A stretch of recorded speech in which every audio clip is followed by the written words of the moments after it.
I did? I did it.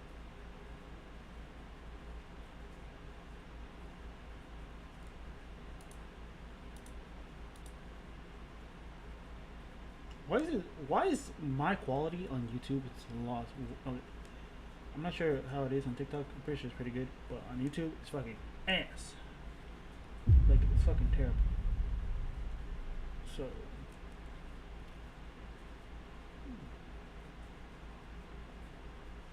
no, we'll just get straight to this shit, bro. Don't really need this. Don't really need this. About this. B. Oh yeah, Melly. Honestly, me and Heartbreaky are one of the best moms on this app. Y'all just don't see that. Y'all see what she says, right? Oh, she's a bad mom. But at the end of the day, do I have any charges on me? No, I don't. My kids have never been taken away from me, thank God.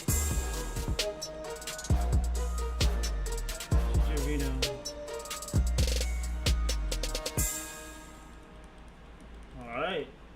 Parenthood is a virtue. Whether you have kids, older or younger, planned or unplanned, the moment you become a parent is the moment your life truly becomes for somebody else. Every move you make from that point... Not being a kid until I'm 30.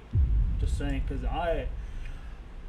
there's a lot with this economy right now, with just a lot of shit, just inflation, just politics, all this bullshit is going on in the world right now in our country. So it's like really hard to fucking have a kid with everything so expensive right now. So I'm straight.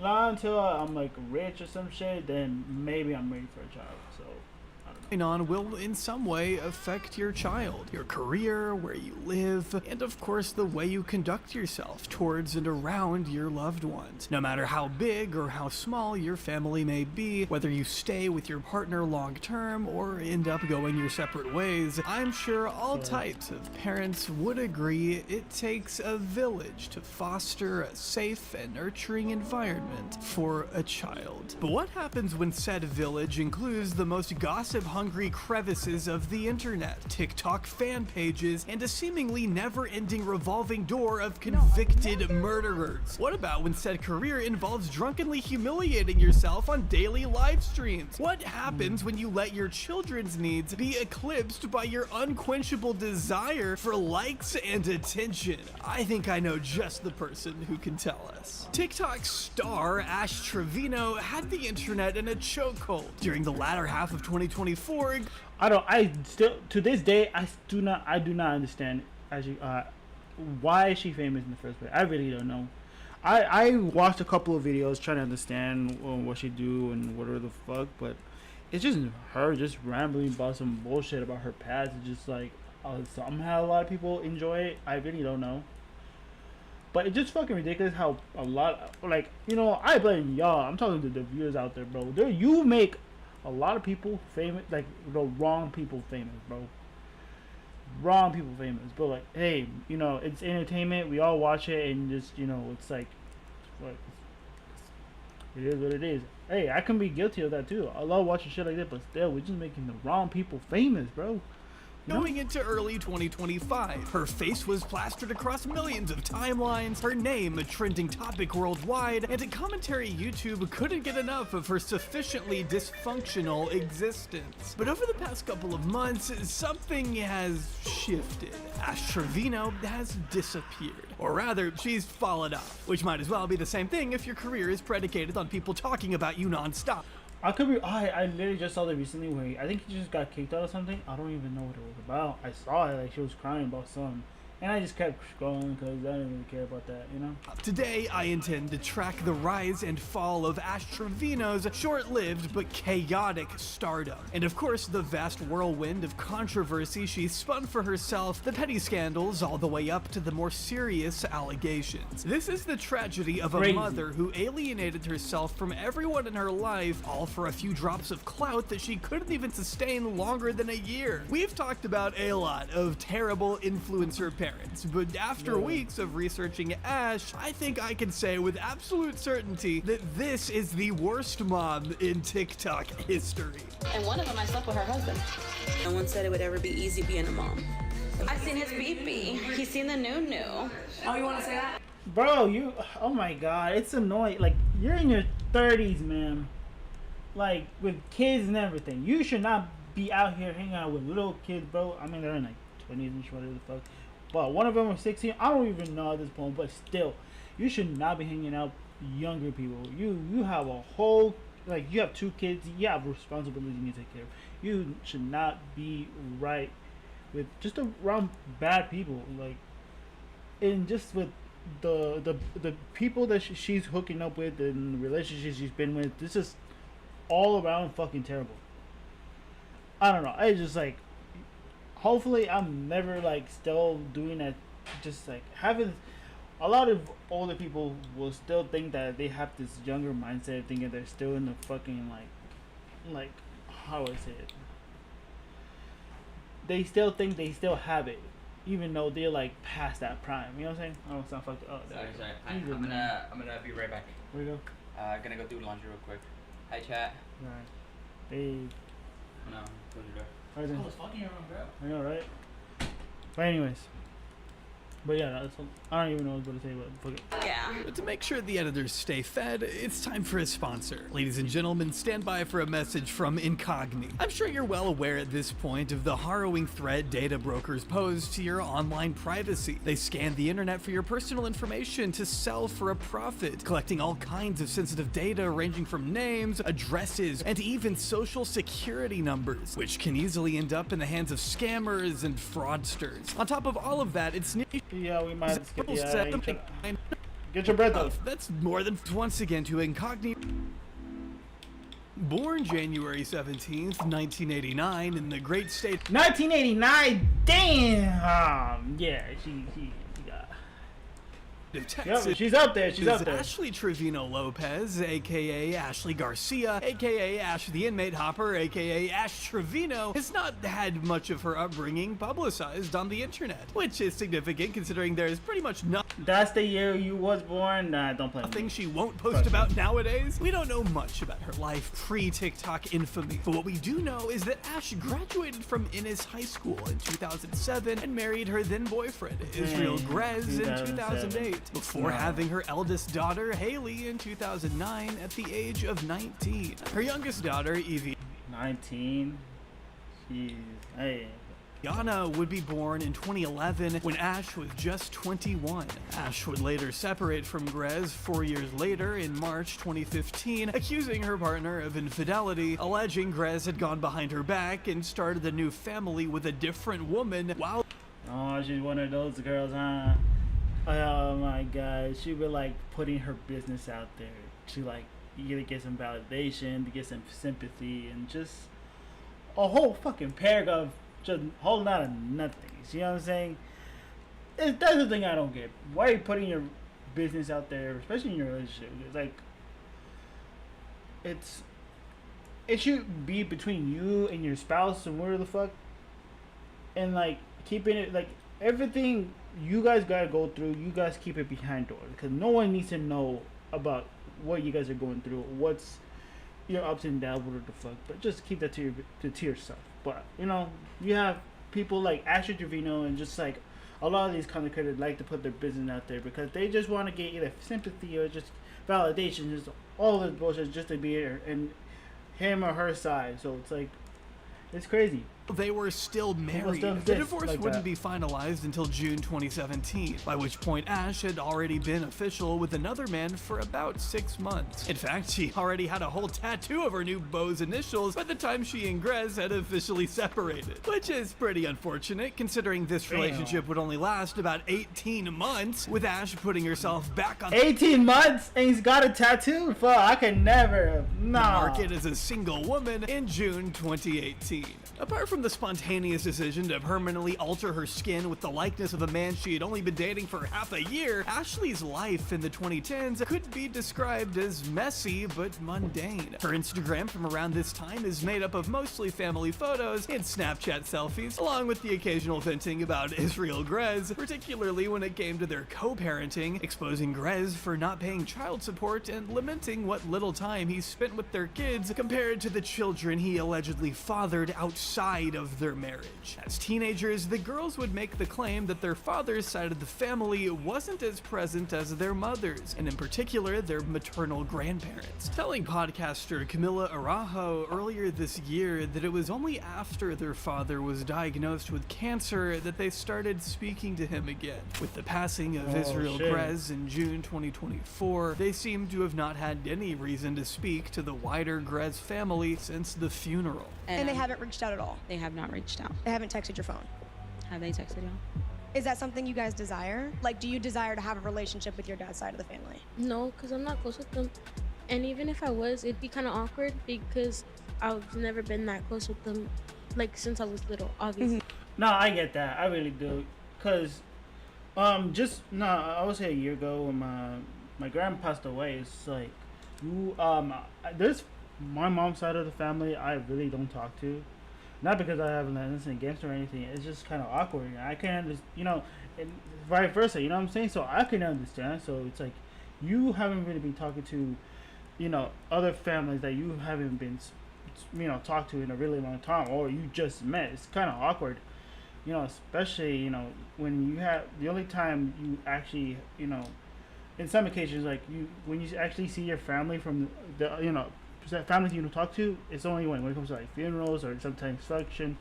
But it's like it is awkward, and having to connect is really difficult. But for me, at least I try to. My mom's side, it's like at least I try to talk to my family, but it's like really kind of awkward as fuck. I ain't gonna lie. But hey, I feel like at some point I want to get in touch and just try to connect to not, my uncles, my cousins, and everybody else in my mom's side. But it's like, yeah, I can really understand. It can get really awkward.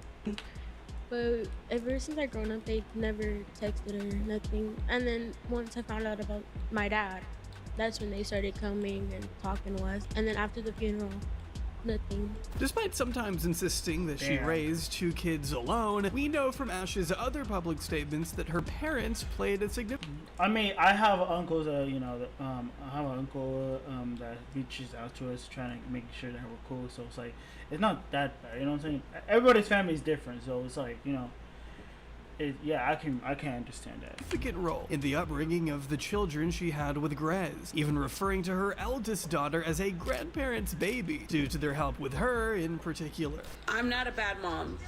My kids were never taken from me. I still have custody of my kids. They're spending the night at their grandparents' house. Why? Because they want to and they can. Just like your kid can do whatever he wants. He can go stay at his mom's house. He can go stay at his grandma's house. My kids can do the same. I'm down the street. They need me. I'm right there. Don't compare. The little one does live with me, but recently she went back for a bit. But Eviana now, she's easier to parent than Haley. And she listens to me way more than Haley listens to me. Haley's gotten so spoiled by my parents that that's the reason why she's over there. Of course, whenever you're kind of raised by your mom and your grandparents, you kind of fall into like a grandparent's baby. Ash has never lost custody of her daughters, but those who have already called CPS on her have only succeeded in bringing trouble to her parents' doors, not hers, because it seems they're in charge of keeping them for now. But we're getting so far ahead of ourselves here. To understand how Ash became the most hated mom on all of TikTok, we need to stay on the 2010s for a bit longer, as it would be in August of 2019 that the first domino in the Ash Trevino universe would fall. She was getting married again. At just 17 years old, Isaiah Gonzalez was sentenced to 45 years in prison. There's another thing also, like, kind of get into the whole lore and shit. She really got, like, holy shit, I can't even talk. She really talked to this guy right here, bro. She's, last thing I heard, she was, like, really into, like, prisoners and shit like that. That I don't understand. especially like like men who really done terrible fucking things in their lives, and she's just like decides to be with somebody just like that, and that's something she's really into. Well, I don't fucking understand how like girls can really be into that shit. I'm not saying I'm not saying all girls, but just a handful of girls who really like just love that shit. I don't understand, but just like, I don't know, it's crazy. On one count of aggravated robbery and one count of murder, with an additional Holy shit, man. No. count of arson to the tune of 20 years on July 5th, 2011, due to the role he played in the robbery and murder of gas station owner Mohammed Hashemi on the 18th of April, 2010. According to news Holy reports fuck, and man. court documents, Gonzalez, just 15 years old at the time, 15? Oh no. conspired with 3 others to rob Hashemi while he was heading to the bank to deposit earnings from his business. Gonzalez, armed with a Cobra Model 11 9mm pistol, was driving one of the 2 cars used to trap Hashemi. While Gonzalez didn't pull the trigger himself, he obviously played a key role in assisting the murder, along with ditching the man's body Guilty by association. and basically. joking that the father of 7 was for the coyotes, according to the victim's daughter. He drove while my dad was dead in the car. He was the one driving. Took my dad out, threw him in the ditches, and was like, oh, well, the coyotes can eat him. The 4 perpetrators stole the cash Wow, that Hashemi that's had fucked intended to up. deposit and burned down his minivan, along with his clothing, splitting the money between the 4 of them, which was then used to purchase cocaine, gambling, and for Gonzalez to replace the phone he had used. Why am I not surprised? Like, bro thinks this is GTA now, huh? You know what I'm saying? You know, bro, you know what? Give him another 20 years on this on this. It's fucking ridiculous. I don't even know anymore. Used to plan the crime. The murder weapon was also found stored in Gonzalez's home upon a police search. Gonzalez is projected for release in 2055 and is eligible for parole in 2032, while Mohammed Hashemi 32? is survived by his widow and his 7 children. Ash Trevino announced her engagement to Gonzalez on August 10th, 2019, making Gonzalez 24 and Ash 30, as she informs his mother in the comments of her engagement announcement, "Don't act up or you'll get snatched up." What is there to snatch up? Ashley snapped her Yeah. wedding pictures alone on November 7th, 2019, and judging by the tattoos she would later post, the lovely couple seems to have officially tied the knot the day before on November 6th. It was here that she began taking her daughters, who were just 10 and 8 years old at the time, for regular trips up to the prison to see their incarcerated new stepfather, along with christening their marriage with another round of tattoos in May of 2020, which included the cover-up of her ex's initials. She would even refer to Isaiah as a Holy shit. daddy to her younger daughter in the captions of these prison visits, allowing a convicted murderer who took the life of another girl's father in cold blood to hold her 8-year-old child. Writing on it, No, that's crazy, bro. How you gonna let another like someone you the kids don't even I don't even know the relationship with them, but it's like I don't know. I just so fucking weird.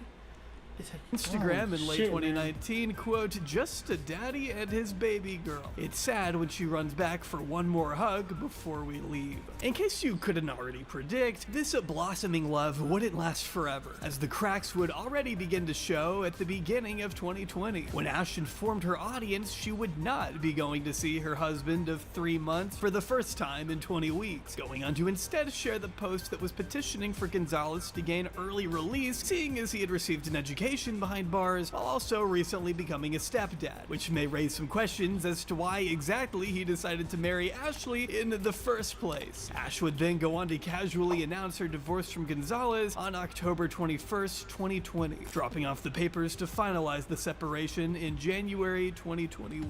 And there it goes. Our divorce should be finalized within 30 days. hopefully.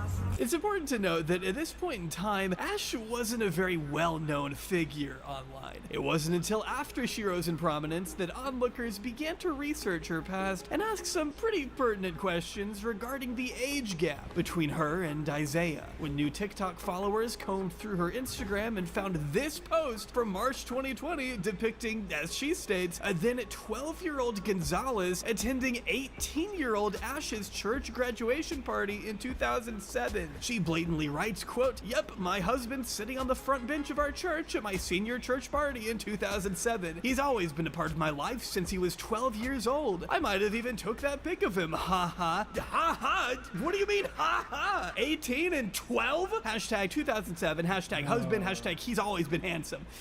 Alright, the concern here from fans made sense. Here was Ashley very openly admitting in 2020 to already knowing Isaiah when he was just a boy, which was coupled with clips like this one, where she seems to assert that he had been a family friend ever since the Gonzalez family began attending her church, when Isaiah was just 9. He was a family friend. His family always has been friends, hey?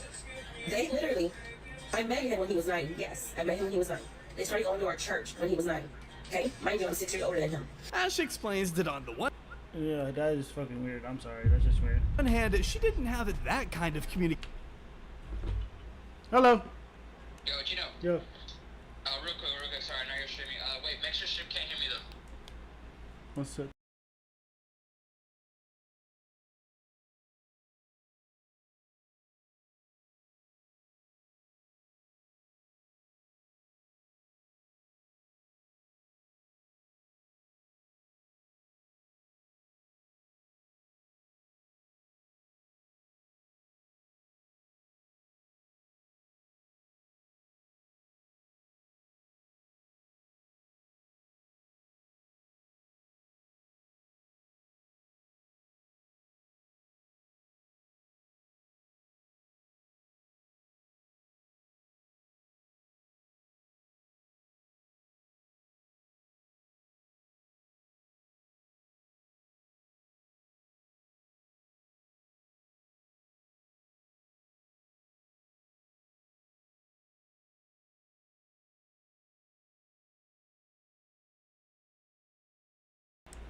My bad.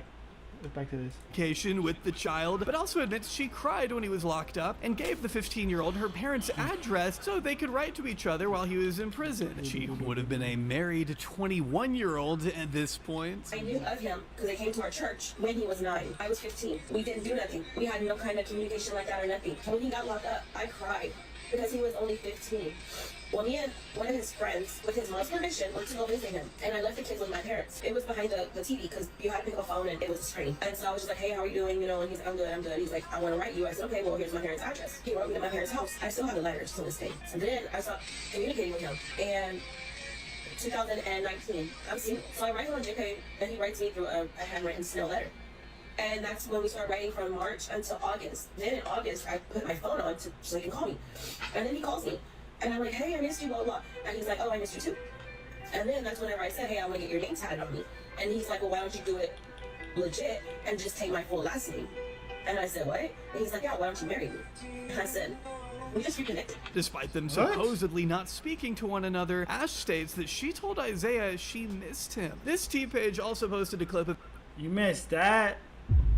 Holy fuck. Ash talking about Isaiah in 2019, just before they got married. This clip was posted after she had recently downloaded TikTok and clearly wanted her new followers to get to know her a bit better. So she begins to introduce us to her grand love story. In this clip, she says they'd known each other for 13 years, which would make him 11 when they first met, not 9, but that they couldn't be together because they were living different lives back then. After all, she was still with the father of her children, and by her own admission, Isaiah was a little younger than her, which was, quote, a bit of a situation. He is younger than me though, so you know, that was a little bit of the situation, but I was also with my kids' dad. Yeah, actually, I guess you could say that. She then goes on to claim that they had lost contact for 9 years when he had been incarcerated for 10, which would mean she had effectively spent a year writing to the teen before finally ceasing communication. She also states here that she told him she was attracted to him first and that they eventually got engaged because after just a few months of letters, she was planning on getting his name tattooed, and he suggested going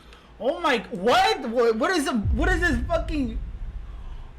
You guys chopped it up a little bit, just talking about like missing your and putting his name in your body, bro.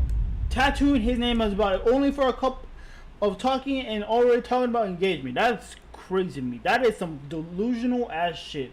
I could never.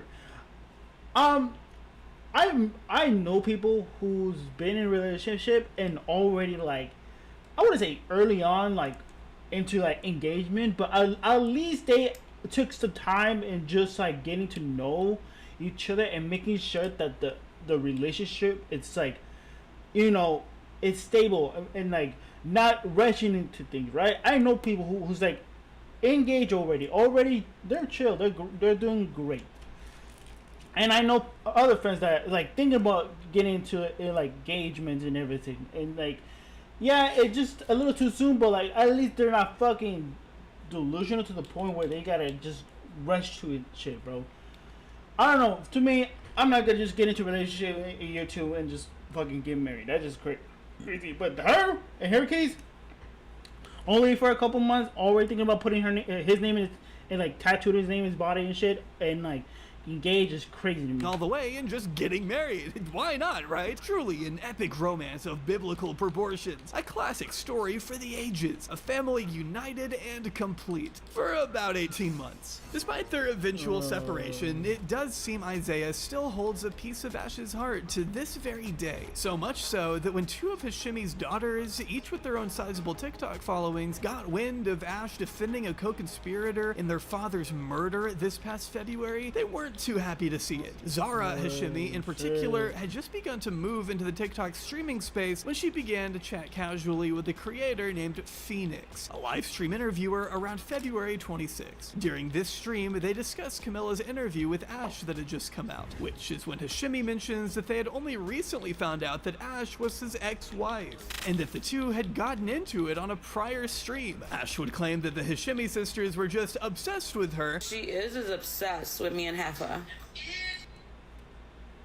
No, I don't think it's exception. It's just like, it's really upsetting that, but because they have to live their life without a father, bro, and for him to kill his father and having to live that through their whole life, knowing that they won't ever see him again, and all they want is to keep him in prison and making sure he doesn't get out, right? Or at least serve his time, whatever the fuck, right? And close that chapter in their life, and hopefully they can just move on and like continue with their life. But you have Ash and Trevino talking about, oh, they're just obsessive with me, they just want clout. Like, no, that's not the case. This is the children of the father that passed away because of a guy that was robbed. Well, the guy who was trying to rob him, took his money, burned his car and everything, and just like, it's horrible. It's horrible to even just think. Like, she doesn't like fucking process that. She doesn't like think about that. She just likes to like think that she's always right, and she thinking that she's always in. So it's like, I don't know. It's weird. The reason I said he needs to be free is because he's been in there since he was 15. He made a mistake at 15. Which did. No. He did not make a mistake. He know what he was doing. He knew what he was doing when he went in there and just took his money, took the van, bro. He had time to think about what he was going to do before that happened. But not he was. I can understand that he's 50. He's young. He like when you're young, you make dumbass decision, right? We all make mistakes, right? But this right here, it really is like, it changes a lot of people's life. And I know that like people can make dumb mistakes, but this one's just like over the top. You know what I'm saying? They just crosses a line. And this, I'm not sure if he regrets it. I'm not sure if he doesn't. But the matter of the fact that he took someone's life and their daughter has to live with that for the rest of life is just sad. Didn't exactly bode well for a large family who had lost a father and certainly wasn't a line you'd want peddled to the tens of thousands of people that regularly tune in to the Ash Trevino show. During the girl's conversation with Phoenix, an account that sounded suspiciously like Ash began to pipe up in the comments and tried to join the stream. Ash is then invited onto the live where she makes an offhand comment referring to Zara as the guy's daughter. Zara, I know you are the guy's daughter, right? Taking obvious offense, No. Zara begins to tell Ash that her father's name is Muhammad Hashimi, and Muhammad Ali Hashimi. He's not just a guy. Ash doesn't listen, of course. Okay, well, I don't know his name. I didn't know his name. I just told you. I just told you. No. They talk over each other for a few minutes before Ash rage quits the stream. Once she's off, Ash decides to fire up a stream of her own and doesn't hold back. Trigger. Wow, why'd you gotta leave, huh? Huh, you couldn't handle it? You couldn't fucking remember his name? Like,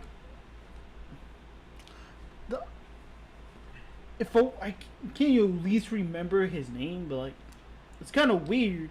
You just acting like this is nothing to you. It's kind of weird you defending somebody who murdered like a father. He literally killed a dad, bro. And I don't know why you want to defend that. And oh my God, this is crazy. Warning, things get pretty fucking racist. Her dad deserved it. Because your dad deserved it. Okay, this is okay. You know what's crazy? This is literally dead eyes. I'm not even joking. This is literally the when I first what's it called? When I first like introduced to like Ash Trevino. I'm not sure it was Instagram or TikTok, but this was the clip. I was like, who is this person? You know what I'm saying? I'm like, who's dad? Who's like, what the fuck, right? And after that, it was just like the whole thing started, right? So I don't even know what happened during this part, the whole conversation, but I do remember a lot of shit that happened. It's like it has nothing to do with this content, but it was like a whole different thing that happened after this. But this is how I got introduced to Astro Juvino, and I was like, what the fuck is going on? And she blew up, and it's crazy. Now knowing the content behind this, the whole lore, it's crazy for her to say this. It's like, who the fuck says this, bro? No, she has to be. Nah, she's mentally fucking dumb. Then your dad deserved everything he got, and that's why your dad's not here right now. How do you know that he wasn't the one behind the Twin Towers? He tried to do the Twin Towers, bro. There was a lot of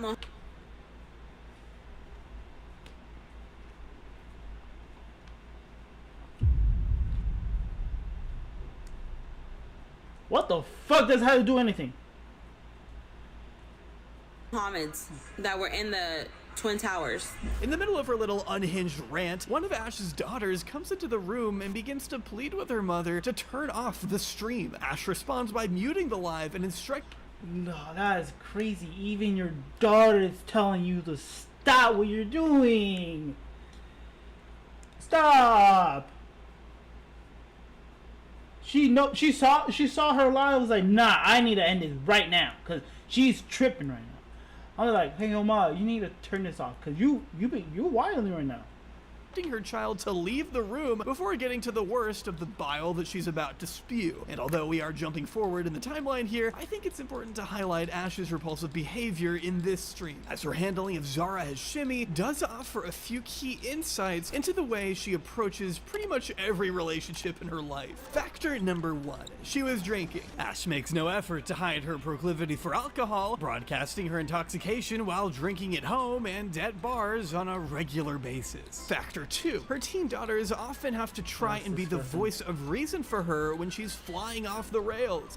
That's another thing. I was watching a couple of clips and like people were talking about how the children, these are kids, this is more responsible and more logically like they just know what not to do or what not to say, and these kids having to tell their mom to not do these things is just shows it tells a lot about you as a person, as a mother, as a person, and it's fucking horrible that these kids have to go through like having to deal with their mom and having to just deal with a lot of criticism, and they don't want to show their faces in the internet. I'm not sure if they do. Well, if they don't, I really don't know that situation. I really don't know. I wasn't like you know what I'm saying. I'm not really into this whole thing until like a little bit recently. But this is just sad, bro. It's kind of embarrassing that your kids had to tell you what not to do. This should be the opposite, bro. You know what I'm saying? The kid shouldn't be parenting the parent. The parent needs to be parenting the fucking kid, and they're literally doing the opposite, and it's crazy. Chapter 3, as you can see, she isn't afraid of deploying vile racism in the midst of an argument. Whether it's geared towards other Hispanic people, black people, brown people, it doesn't really matter. It's all fair game to Ash. Here's a clip of Ash teaching her daughter racial slurs. And a border bunny is Mexicans, and a fucking is black people. And here she is being annoyed that a dental office got sold to what she calls Indian owners. Then we got Indian owners. Yes, I said that. And I chose to leave because they were Indians, and I'm not working under no Indians. And lastly, Ash has a habit of placing the objectively awful men that she's attracted to on a moral pedestal. She gets involved very intensely, very quickly, and will often excuse and downplay the crimes of her partners, minimizing their actions and laughing at the idea that there were victims involved, despite her proclivity for murderers. I mean, she has no problem openly mocking the daughter of Isaiah's victim to her face. Like I said, What's her like? What does she get out of this? You know what I'm saying? She can give you like evidence. She can tell you the facts and everything, and she would not accept those. She would not accept defeat and would not accept that she's wrong.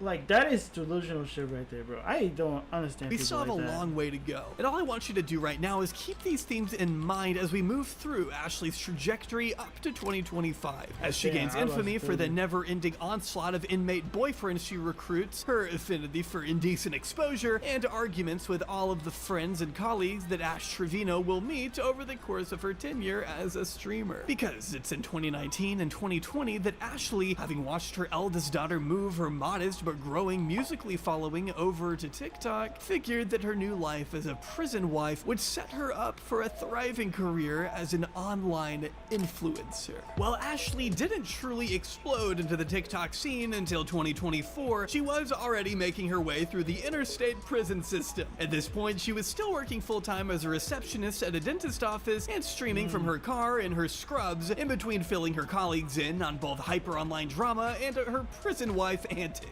Ash's content throughout 2024 is mostly centered on her activity as a person who exclusively dates incarcerated men. Already, she was beginning to develop a habit for cycling through inmates at an impressive pace, to the point that it became easy for her parents and her growing TikTok audience to lose track of the number and order of men that Ash would purport to be romantically involved with. To attempt to log the order and time frame of each and every one of these inmates would take more hours than anybody has. So for the purposes of this video, we'll focus instead on the most documented cases, starting with her third husband and the man whose last name she continues to bear, Noe Trevino. Babbling man has learned his fate after being charged with murder. We've been following the case since it began on Monday. 25-year-old Noe Trevino was charged with stabbing Lewis Maston to death outside a nightclub in 2015. Wait, I just realized something.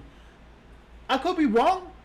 I'm pretty sure they're gonna mention it, but I think she had, okay, this one right here, this guy, right? I think they're still married. Even with the first guy, I'm not sure the first guy, but and the guy who's been jailed too. She was like married this whole time, and this is her like husband, and like I was like, what the fuck? You still married? And like you've been with two other people who's like what the fuck? I don't even know.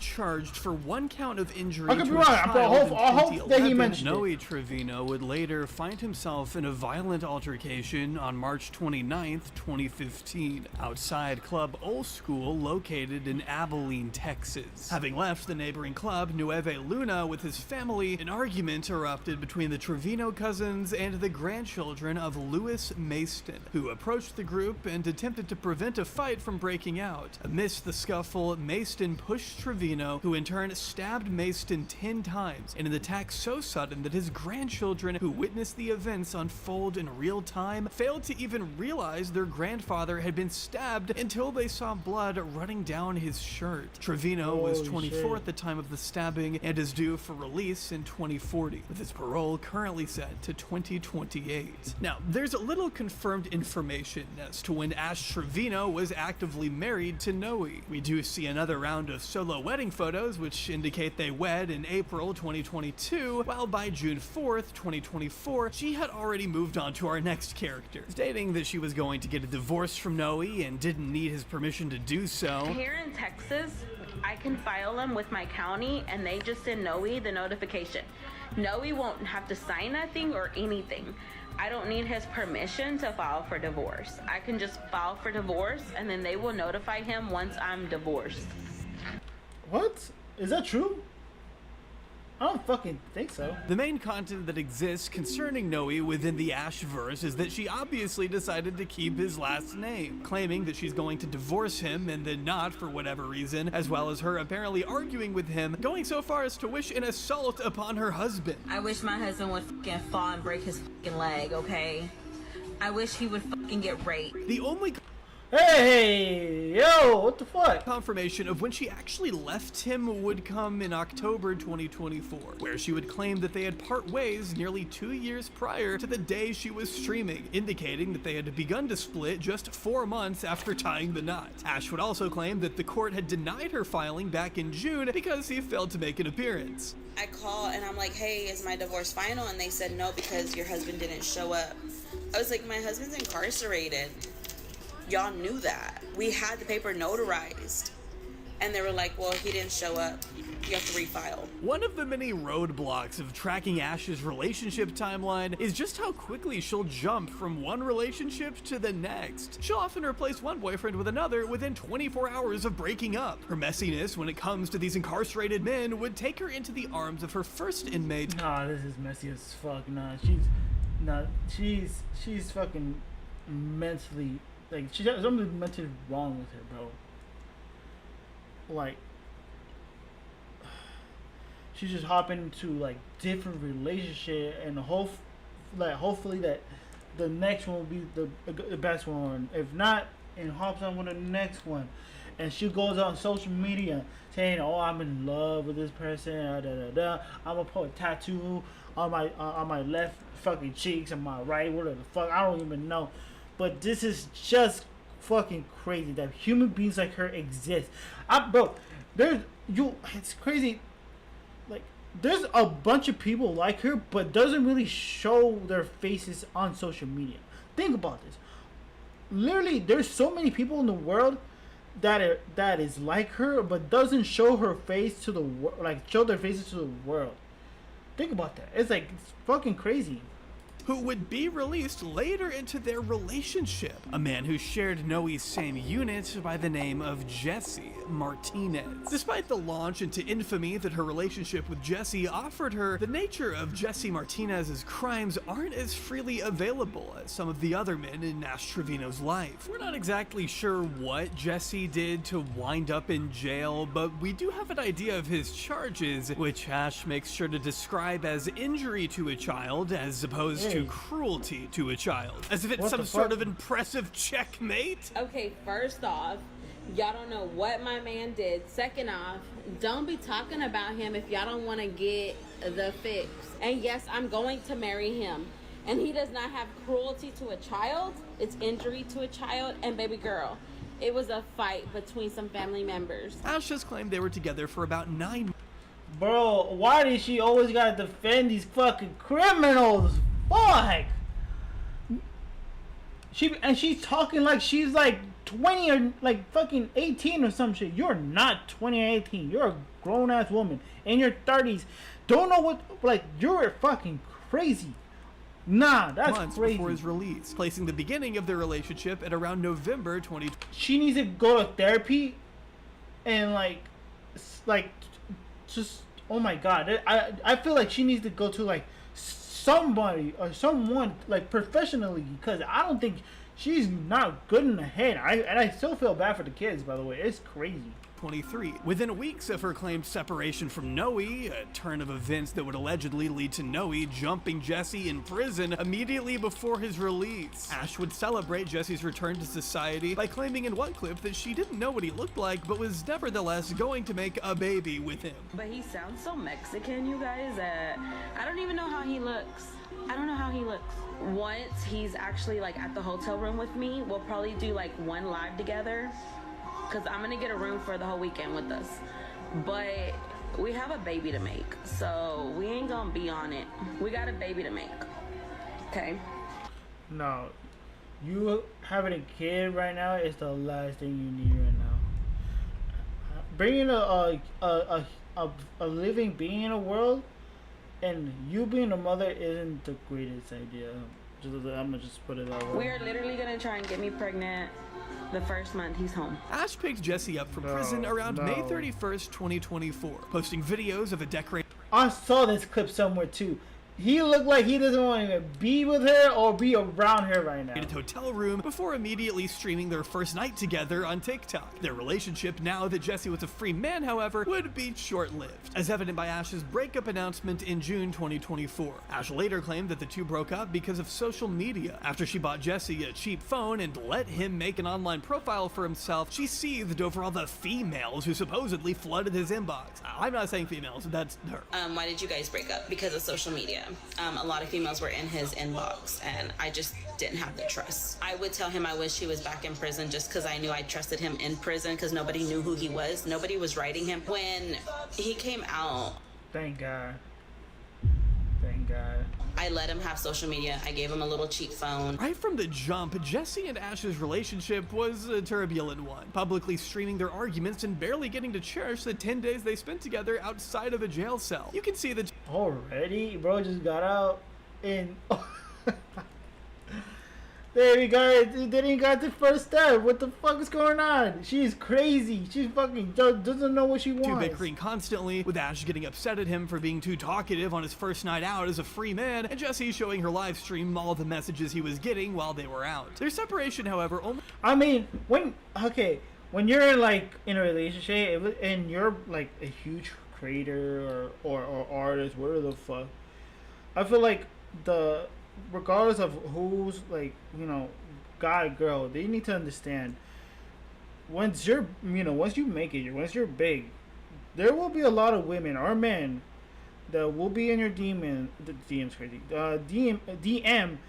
and they're trying to spit game to you. They're just gonna be all flirtatious and they're gonna do all this to like get your attention and just all this shit, and you need to kind of like get used to that. You know what I'm saying? As long as he's not replying, as long as he's not replying to any of those girls, I think you should be fine. You know what I'm saying?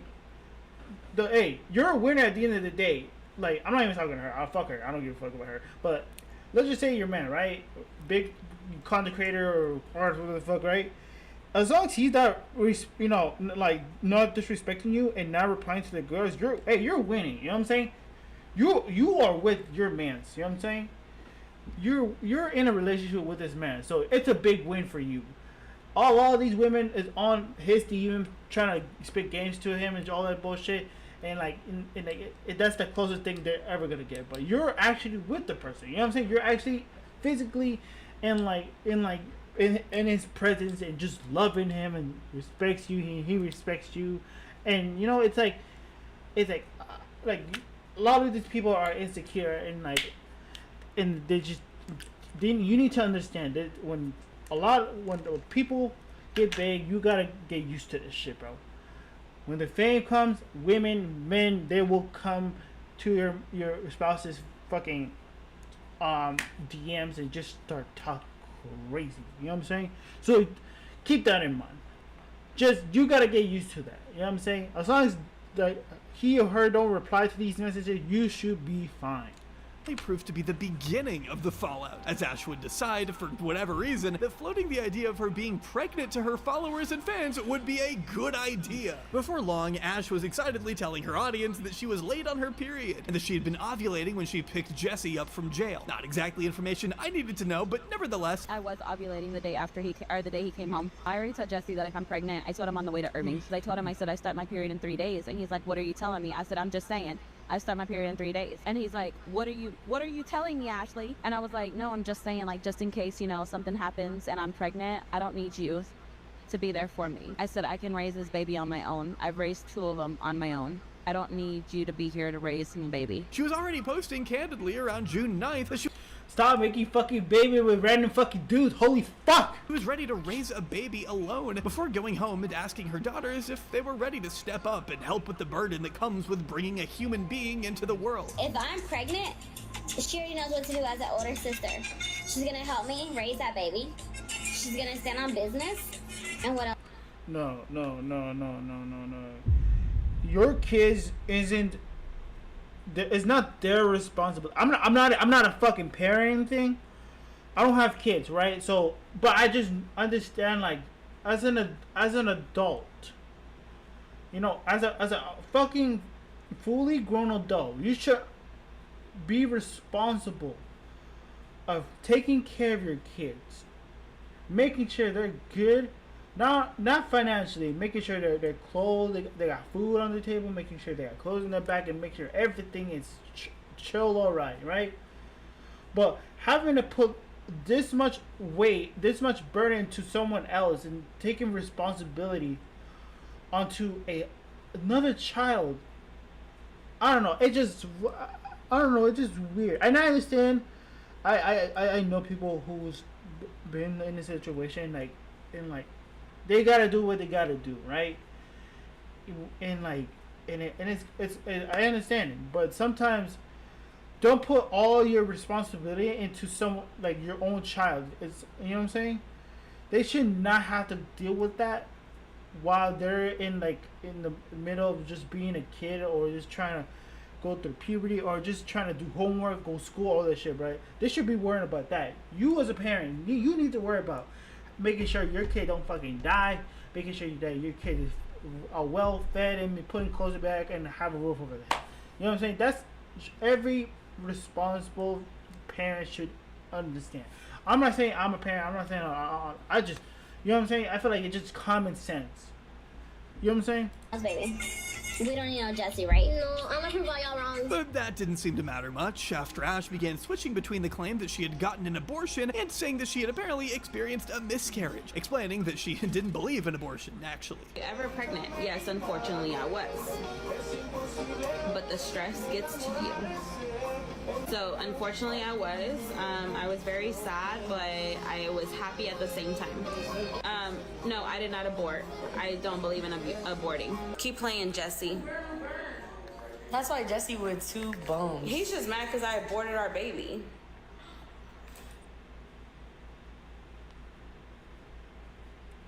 She just doesn't know how to shut the fuck up. She just don't know how to shut the fuck up. I'm sorry. I never wanted to have his kid anyways. I had a miscarriage, you guys.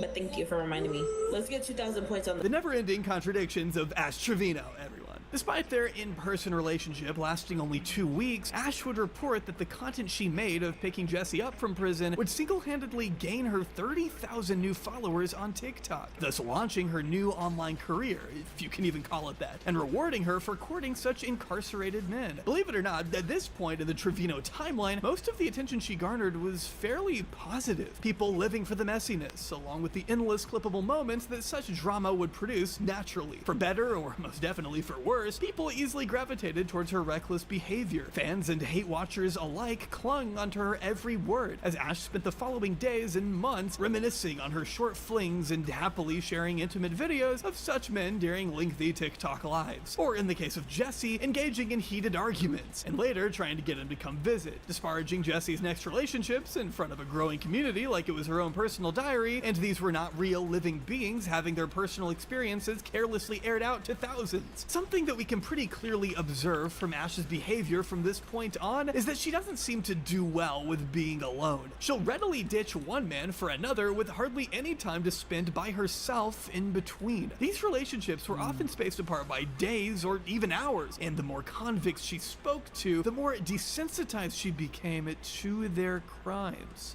On April 11th, 2017, 19-year-old Artura Alvarez was gunned down in Federal Way just south of Seattle, Washington. Alvarez happened to be a member of the United Locotes UL street gang, which at the time was locked into a violent feud with a rival gang by the name of Vario Locos Via. Once the news of Alvarez's murder began to spread, 5 UL gang members took to a Facebook shooters-only group chat where they began to organize revenge killings against VL associates, which they deemed duck hunting. This resulted in the subsequent shootings of VL member Erasmo Plata and a getaway car driver within the next 8 hours. One such UL conspirator was 19-year-old Francisco Montero, who would later be convicted of Plata's murder in September 2019. But he wasn't caught right away.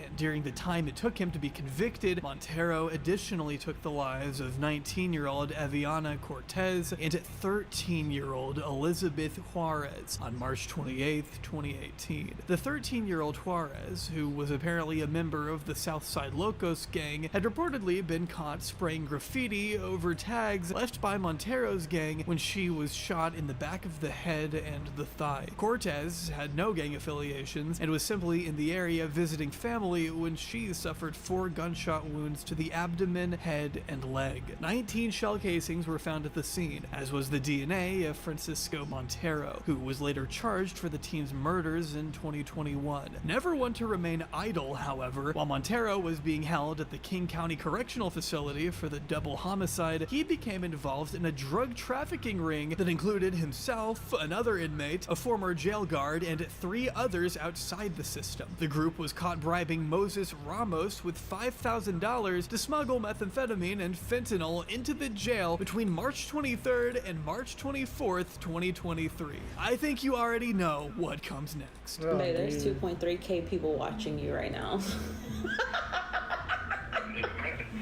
2.3k people watching. Oh my gosh. Well, I'm just saying, you know, they're hella funny.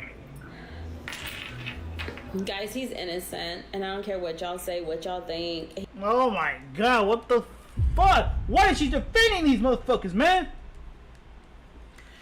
Holy shit, bro. Whenever she's with somebody else, bro, she automatically has to defend everybody, bro.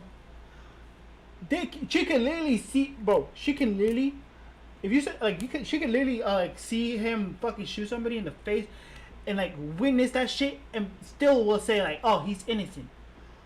It's the fuck. What the fuck? He's innocent. Ash first began streaming her conversations with Montero in the middle of September 2024, showing herself giggling and laughing, telling the audience of over 1,000 people at home that he's actually totally innocent, guys. Nothing to worry about. So every time you're with somebody, especially somebody who's been to jail and like incarcerated, is like innocent for some reason. Like, what the fuck? Make it make sense. They even go so far as to cackle in response to a person in the chat typing RIP to the victims. Oh my god, they said honestly rip to those who lost their lives. Yeah, this bitch. Oh my god, I'm not sure. And she laughs. Over the few weeks they were together, Ash made sure to broadcast all of their correspondence, even when she flashed him on FaceTime at the beginning of October, prompting a creator by the name of Menace to Ennis to report the video call to the King County Department of Corrections, and attempted to get Ash banned from using Securus, the software used to communicate with inmates, which they say they managed to do. And although there is some indication that she may have still managed to access these secure messaging systems after being reported somehow, this seemed to play a pretty big role in burning her relationship with Montero to the ground. The final straw appeared to be not being able to handle the fact that Montero was married to another woman in the system. Though Ash claimed at first to not care that he was seeing two women at the same time, she later concluded that she wanted to get to him first. According to Ash, Montero's wife had been procuring women for him by telling him that she was their cousin and could arrange meetups. Ash would claim to have blocked Montero on my birthday, October 7th, and had already moved on to the next guy by October 8th, shockingly. I blocked Francisco for good. Okay, then that's one good thing. I was tired of getting all the hate from the people, you know, in the comments or whatever. Like, I'm really not a bad person, but we need a new boo. Yeah, that's not facts. Hold up. Is there a new boo in the works? Because we don't, on to the next, okay? On to the next. There is. By fall 2024, Ash Trevino's Honestly, I feel like whenever people are associated with, you know, with Ashley Trevino, I just know that they either don't care or they know about the whole situation and they know it's wrong, but they just use it just to get some clout. I just know. It has to be one of those. Empathy for the victims of heinous crimes appears to be non-existent in the face of caping for her romantic partners. Whereas with Isaiah, there was a level of justification she could enjoy. They'd known each other before he was incarcerated, and he was a young teen when the crime was committed, etc. But once Ash is involved with Francisco, she's both blasé and willfully ignorant of the repeated atrocities he's carried out. She'd claim around September 11th, 2024, that she hadn't known that Montero had taken the lives of two girls, teenagers, Ash, around the same age of your own daughters. I never knew. I thought it was a guy, to be honest. I thought it was a guy. I didn't even know it was two females. Thank you, MD. And I asked him about it. I'm like, hey, what are you in prison for? You know, like, I thought it was a dude because that's what he explained to me the first time. But can't let that bring me down. No, you really can't let that bring you down. Claiming that he what do you mean can't let that bring me down? No, you just stop getting yourself involved with just men who's been to like situations just like this and always try to find an excuse for them. It's I don't know what goes through their head all the time, but it's just like, can you at least have just empathy and maybe some common sense of what you're getting into, and with all these men you're getting into, it's just like it's fuck. I don't even know. It's like stupid. Explained to her the first time he'd killed a man, inferring that Montero had only discovered. I mean, okay, for a second. Does it really matter if it's a guy? You know what I'm saying? Murder is murder, and you should not be involved with people like them. His first crime with Trevino, and that she hadn't bothered to look into him any further than that. Either Ash is just that fucking dense, or she's lying. I'll let you decide that one. Either way, her affair with Montero was the last notable case of Ash's prison antics until recently. There were a few others, like the inmate she admitted to cheating on throughout winter of 2024, and another who just popped back up in March, but I digress. You have to understand that trying to untangle each and every one of Ash Trevino's many short-lived but disastrous prison-free woman relationships without— Oh nah, this one. This is diabolical. Only take time that would Ash after leaving Pound Town. Make this video 8, 12, and 24 hours long, but would also wind up being about as mundane as it is frustrating. Ash had begun to build a career from this behavior, combing through the secure sites for incarcerated individuals who would give her attention and live streaming content in exchange for commissary money and someone to minimize the crimes they had committed to get them incarcerated in the first place. The men who Ash involved herself with were not wrong place, wrong time, or crime of necessary convicts, of which there are many in the US. Don't get me wrong, these were men proven to have taken the lives of others in cold blood. Those that disparaged the victims even after the fact, yet still had their actions excused and downplayed by Ash herself. Exactly. It's like whenever she's with somebody, she's always trying to find an excuse for them. And just say that they're innocent and like they did nothing wrong, when there's actual proof and like charges against them, saying it just shows that what they did and why they're in prison. But she would just find excuses for them, so that, you know, I don't know why. I don't. What do you get out of that? Honestly, just making excuses for your fucking. I guess he's trying to defend him. I guess. What the fuck? Well, it's like, you know, deep down, like, you just know, like, these are just bad people. But for some reason, you want to defend them, and you hardly even know them, bro. It's like, oh, it hurts my head. On her massive platform, Ash jumps straight to the defense of those that she gets involved with almost immediately, boldly proclaiming that her detractors simply don't understand these men the way that she does. She'd rather not even entertain the idea that perhaps those serving 25, 30, 40-year sentences may just be using her so they can have a couple $100 more in their commissary every month. Oh yeah, I heard about that too. Like, they all this the inmates in using Ash Trevino for money and shit like that. I heard some shit like that. You know what I'm saying? You can, like, give money to prisoners. I don't know what did they get to do with the money. I really don't know. But you could just give money to, like, prisoners and shit like that, whatever they need or the fuck. And it's a very common thing for, like, people inside to use desperate women. Desperate women to, like, kind of, like, manipulate them to give them money and tell them that they love them, all that bullshit, just to get some extra money. And, like, I heard that from someone else, but, like, it is crazy to think about. It's a very common thing. I did not know that. Or, as speculated with Jesse, be using her to get back on their feet when they do get out of prison. And for that, I wouldn't necessarily blame someone for feeling a level of sympathy for Ash. As horrible as her recent actions have been, by the time she was 20, she had already married the man she likely thought she'd be with for the rest of her life. And if she is telling the truth, the idea that she had spent those early years with a man who would just so seamlessly turn around and start a whole other family behind her back, leaving her to fend for their children alone, would be understandably traumatic. Spending her late 20s and early 30s attempting to recapture what she may have felt she missed out on for a life that never quite materialized. The thing about Ash Trevino is that she is a multifaceted individual, in that the facets of her wrongdoings toward other people only multiply the more you look into her. The constant flow of incarcerated individuals that she would entertain and cheat on paints a picture of someone lacking emotional maturity, someone who seeks attention from as many places as possible to fabricate drama and add dimension to her life without actually having to achieve anything. The early clips of Ash at her parents' house show a more permissive approach to parenting. Some clips show her calling for her parents to cook and get things for her kids so she could continue to sit on a live and fight with people, while others show her interacting with her children in a way you'd expect from an older sibling, not a mother. Haley, it is late to make a grilled cheese, girl.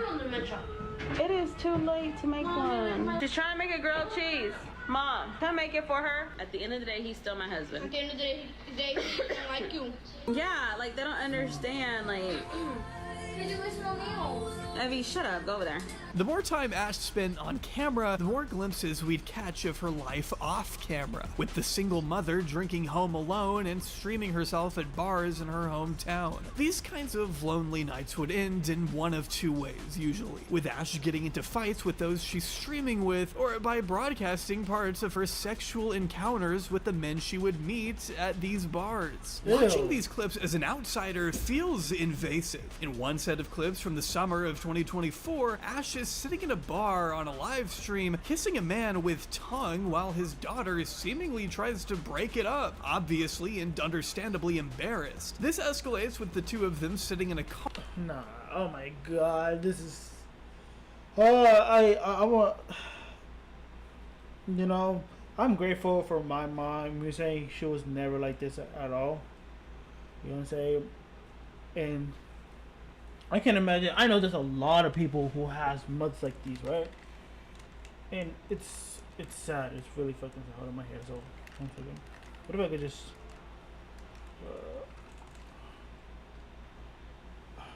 hold up. Sorry. What's going on? Sorry, I can't breathe. So yeah, I know there's a lot of people who have fucking moms like this. And it's sad. Thank God I don't have a mom like that.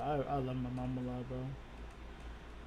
She put, she did everything she can, and I'm grateful for that. You know what I'm saying? But I would never have a mom like that. If I ever see my mom do something like that, I'll honestly just leave. Where Ash zooms in on him kissing her chest, giggling while said mortified daughter sits in the back. Oh my god, bro. If I ever see this in social media, bro, I'm gonna just not be in social media ever, bro. Like, unable to... I would not be around my mom. I would never associate with my mom. I would never just talk to her, bro. And just get out of social media. This is no. Do anything about it. In a separate stream from September 2024, Ash can be seen trying to pick up men at the bar, adjusting her phone so the audience can watch her the whole time as she attempts to find a dance partner, which she eventually does. The worst incident of this nature, however, occurred on a stream with former enemy and fellow TikToker Heartbreaky just a few months ago, where after picking up a man from the bar, Ash starts a TikTok battle, which is essentially a way for creators to make money via gifts sent in by viewers while he's cuddling in bed with her. Over the course of 9 uncomfortable minutes, Ash shows this man touching her chest under her shirt while Heartbreaky tells her to hop off live if she needs to. Ash then begins to pull her own clothes down and flashes her behind to the screen. By 6:40, you can hear her... Nah, bro, this is so unfair. Oh my god, you just... tell him to put it in while she makes faces, implying that they're engaging activities that go against TikTok and YouTube's terms of... Bro, why does she still have a TikTok? Why does she have one?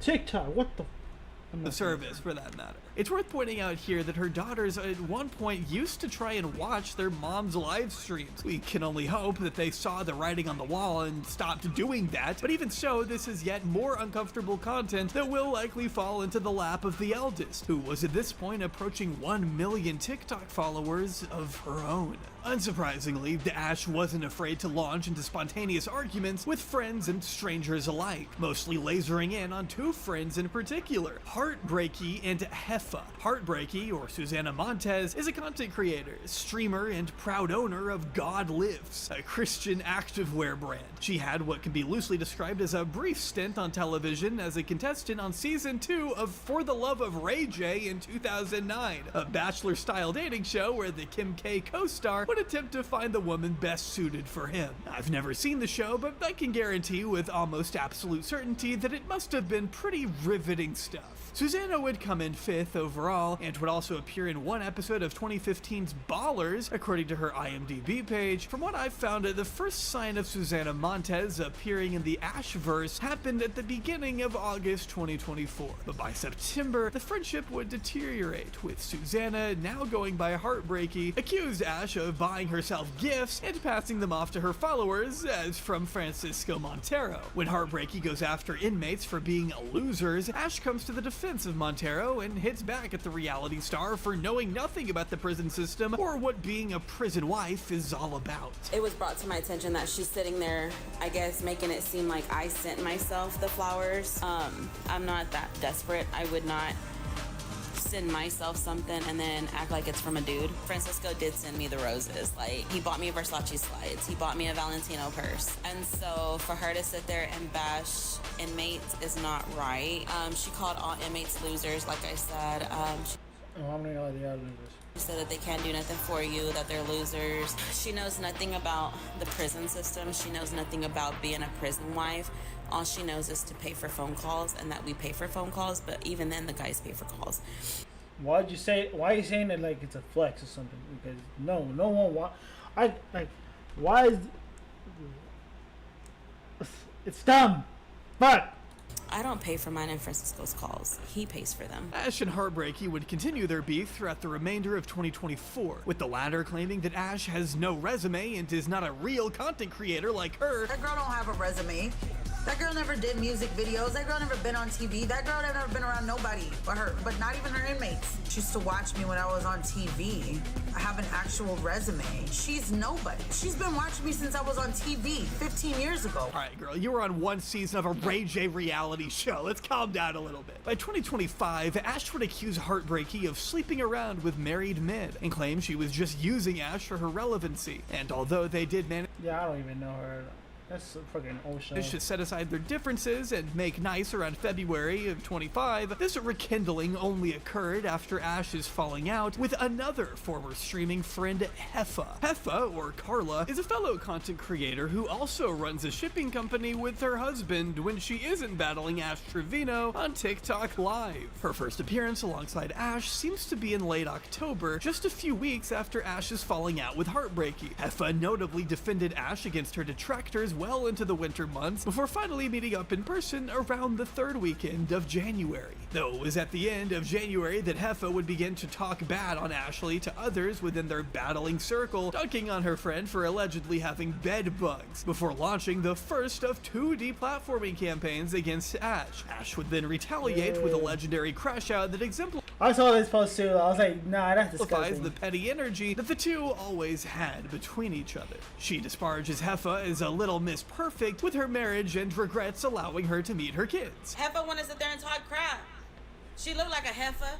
She want to sit there and act like she's all Miss Big Dog on the app. She ain't nothing. She ain't nothing. She want to think she's Miss Perfect. Oh, I got the perfect marriage. I have the perfect everything. My life is this. My life is that. I have a job outside of TikTok.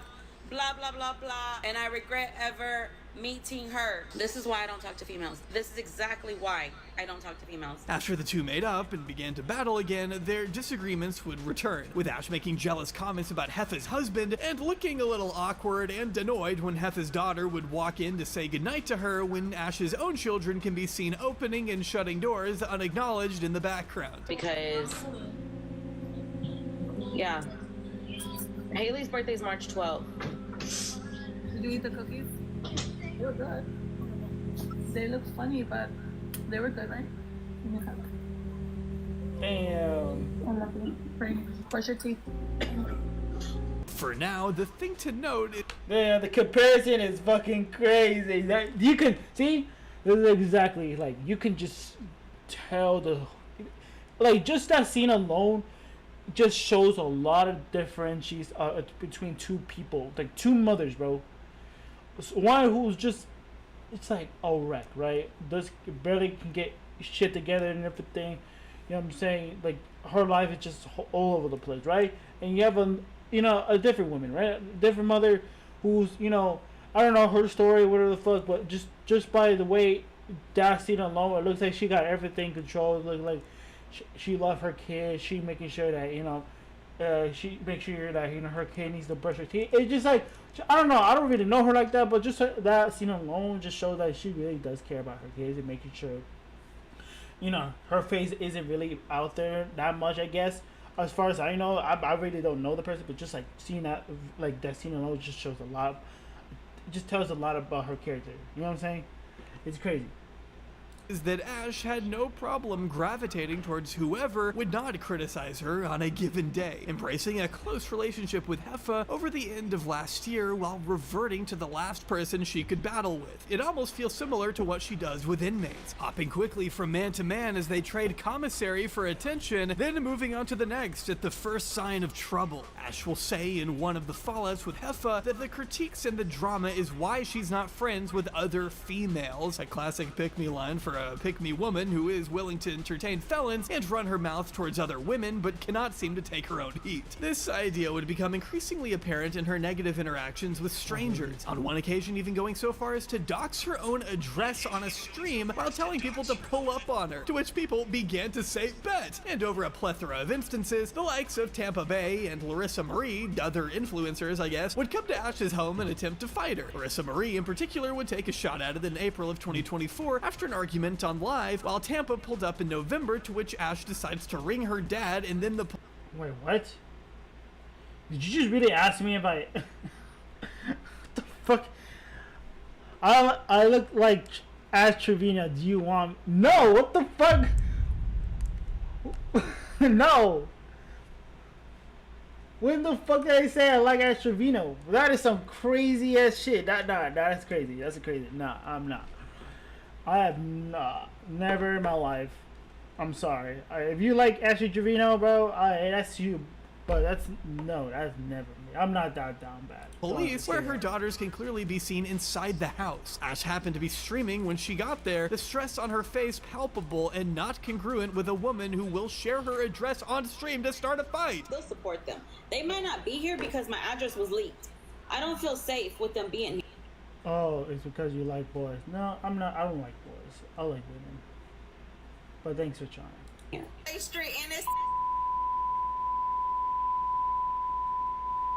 where the fuck I live. You did that, Ash. You started this. It sort of shows Ash's dangerous, reckless behavior towards her children, as she wasn't providing them with a safe space in her own home. Haley having her own following on. Let's just say I'm not her type, you know? So, I ain't gonna.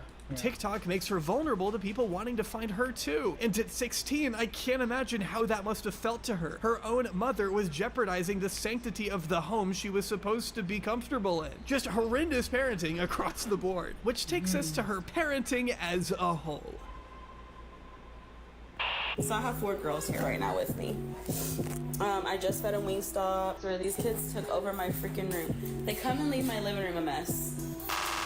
They leave my kitchen a mess.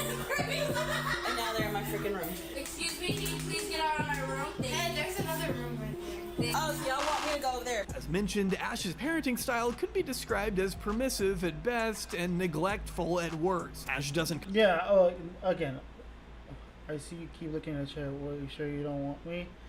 No, I don't want you. I don't even know you, so I'm good. I promise you, I'm not looking at you, buddy. Like I was saying, her parenting skills it's not the greatest, if I'm being honest, because with I don't know, it's just weird. Like, you putting your business out there and your kids don't want to be on camera, like, it's fucking weird. Just fucking dumb. Cook for her children, always ordering them food and telling them to buy food with her card, looking visibly angry whenever they do ask her to make a home-cooked meal. Oh, y'all want me to cook tomorrow? Mm-hmm. Both of y'all. Oh, you want me to cook? Mm-hmm. You want extra vino? Oh, you don't want to cook now? Oh, you want to cook too? Not cooking? Oh, really? When her children would have friends over, Ash would continue to live stream, patting herself on the back for getting them Wingstop while letting them run around the house however they wanted, complaining to the chat rather than parenting the kids, then rounding it off with a description of herself as a cool mom on one different occasion. I'm actually a really cool mom. In terms of outlook, Ash doesn't seem to understand the harm in her kids lying about their age to sleep with older men. Like, it's like one of my kids, say Haley for instance, she needs a guy. Yo, what the fuck is this filter, bro? Like, I don't even fucking know. She likes him. She wants to do something. The guy asks her, how old are you? She says, I'm 18 or 17. The guy believes it. And then I find out, I mean, honestly, if I find out my daughter's doing something, I'm not gonna sit there and call the cops. I was her age at once. I was doing it, so. Has never had a problem pulling them out of school with little evidence of them getting a formal education, and easily ignores her children's shouting into the night to the point of complaining about not knowing if it's her kids shouting or people shouting outside. No reason why. Why are my kids yelling outside though, for real? Something you might want to know, Ash. Snipe, guys, snipe! Snipe! Oh my god, we didn't even drop a glove 30 seconds. Go, go, go, go, go, go, go, go! The way Ash speaks to her children and the dynamic between them is a point of concern in 2 main ways. One of those being that she treats them like her younger sisters, making jabs at their appearances at its least harmful, and at its most harmful, teaching and calling them racial slurs, casually while live streaming. Yeah, I know. So another thing, I'm pretty sure she's just like comparing herself, like it's like a competition or something. Why the fuck would you want to have a competition with your own daughters? You always trying to up one of your fucking daughters, and then you always got to be better than your daughters or some shit. That is crazy. Not as some fucking weird. No, she's weird for that, honestly. You know what you are? You're a webback. A border bunny. There's even one occasion where she admits to pulling on Haley's hair because she was jealous of the attention that Israel Grez would give his daughter over his wife. Haley, jealousy. There we go. She literally has been through like the bottom of her life. Like, I'm telling you, whenever we lived with her dad, I used to pull her by the hair because I was so mad at her. Like, I feel like he loved her more than he loved me, and so, like, I took my anger out on her. Speaking to the idea that Ash had never really bonded with her children in a normal way. The other worrying aspect of this dynamic is the possible parentification of Haley in particular. There are plenty of times throughout Ash's career where we see her venting to the teenager about the issues she's facing with her father, or the online beef that has sent Ash into a spiral dating right back to last summer, when she's calling her daughter in the middle of the night. As we've seen, there are also examples of the girls walking into Ash's room while she's in the midst of embarrassing herself, begging her to come off live for the night, almost as if they're the ones soft parenting her, to which Ash will throw a tantrum, mute her mic, and order them out of the room before continuing to stream regardless. This role reversal speaks to the claims that Ash doesn't see herself really as the girl's parent, but more of a sister or a friend, leaning on them as her own. Yeah, exactly. It's like you just don't see your mom. Like, you don't just see Ashley Davina as a mom. It's more like that annoying sister or that one friend that always comes over for no reason just to smoke. You know what I'm saying? Those type of people, bro. And I don't feel like she's not doing her job as a mother to even try to be a mother. You know what I'm saying? It's, I don't know. It's fucking dumb. It's to even see her doing these dumbass activities and just saying dumb shit and showing just like shit that her kids don't want to be in. You know what I'm saying? And their kids don't want to be in her mom's little fucking streams because she doesn't want to be involved in just stupid shit like that. So her only priorities is making sure that she look good, making sure that she gets a lot of viewers into her streams, and just, I don't know, it just always seemed like she's the good mom. So in reality, it's literally the opposite of like her doing all this stupid shit just to get attention, just to get people in her side. It just like fucking, it just makes her look bad, you know? Just Personal support system, all while the girls miss out on having a mother as a result. Her younger daughter, Iviana, is also prone to health issues. Ash has a tendency of trying to ignore them, such as this infamous clip of her dancing around the room to the new song, oh my god, more on that later, instead of helping her child, once again getting annoyed when her eldest turns it off. Mom, I threw a party dancing. She's dancing? Yes. Alexa, stop. Bro, I was jamming to Nunu. Or sitting on her phone on stream. Bro, fuck you, my mom. Fuck calling me, bro. Instead of taking Haley to the emergency room when she burned her hand in a hotel room. Just because you take an Uber doesn't mean you shouldn't take her to the urgent care. I know, but I have to get up early. She is happy to discuss her daughter's health issues on live, though, on one occasion talking about her children's risk of cancer in the wake of their father's diagnosis, or telling her chat that if they send her a Galaxy, a gift that gives you money on a TikTok live, she'll talk about why her younger child was in the hospital. You said send a Galaxy to know about my baby girl's health when I was in the hospital. That's because that was like a while back. That is fucking crazy. You're literally telling people to give you money so you could put your daughter's business out there. Is fucking crazy. I saw this TikTok, like I saw this like clip on TikTok, and I was like, bro, what mother will ever fucking do this to put their business out there, and just be a bad mother? It's like fucking embarrassing. Emblematic of all of this behavior, and she knows it's bad, but like she just didn't care. Was Thanksgiving 2024, where Ash decided to venture out to El Paso, Texas with her children to go and visit someone who she had met on live just a few weeks prior. Upon arrival, Ash and the friend decide to go to a bar, even though they were already drunk, and despite the knowledge that her location had been leaked, with Ash telling the children that they could order food from her phone. At the bar, they became even drunker and even almost got into a fight, which of course was all streamed as well. They survived this encounter relatively unscathed, but end up running into her friend's abusive ex-boyfriend upon returning home. After the ex discovered that she had gone out, an argument unfolds all in front of the viewer's eyes, resulting in a physical altercation, all while Ash's children are still at the house. Ash would later claim to have stopped talking to this friend. Jesus, give me a second.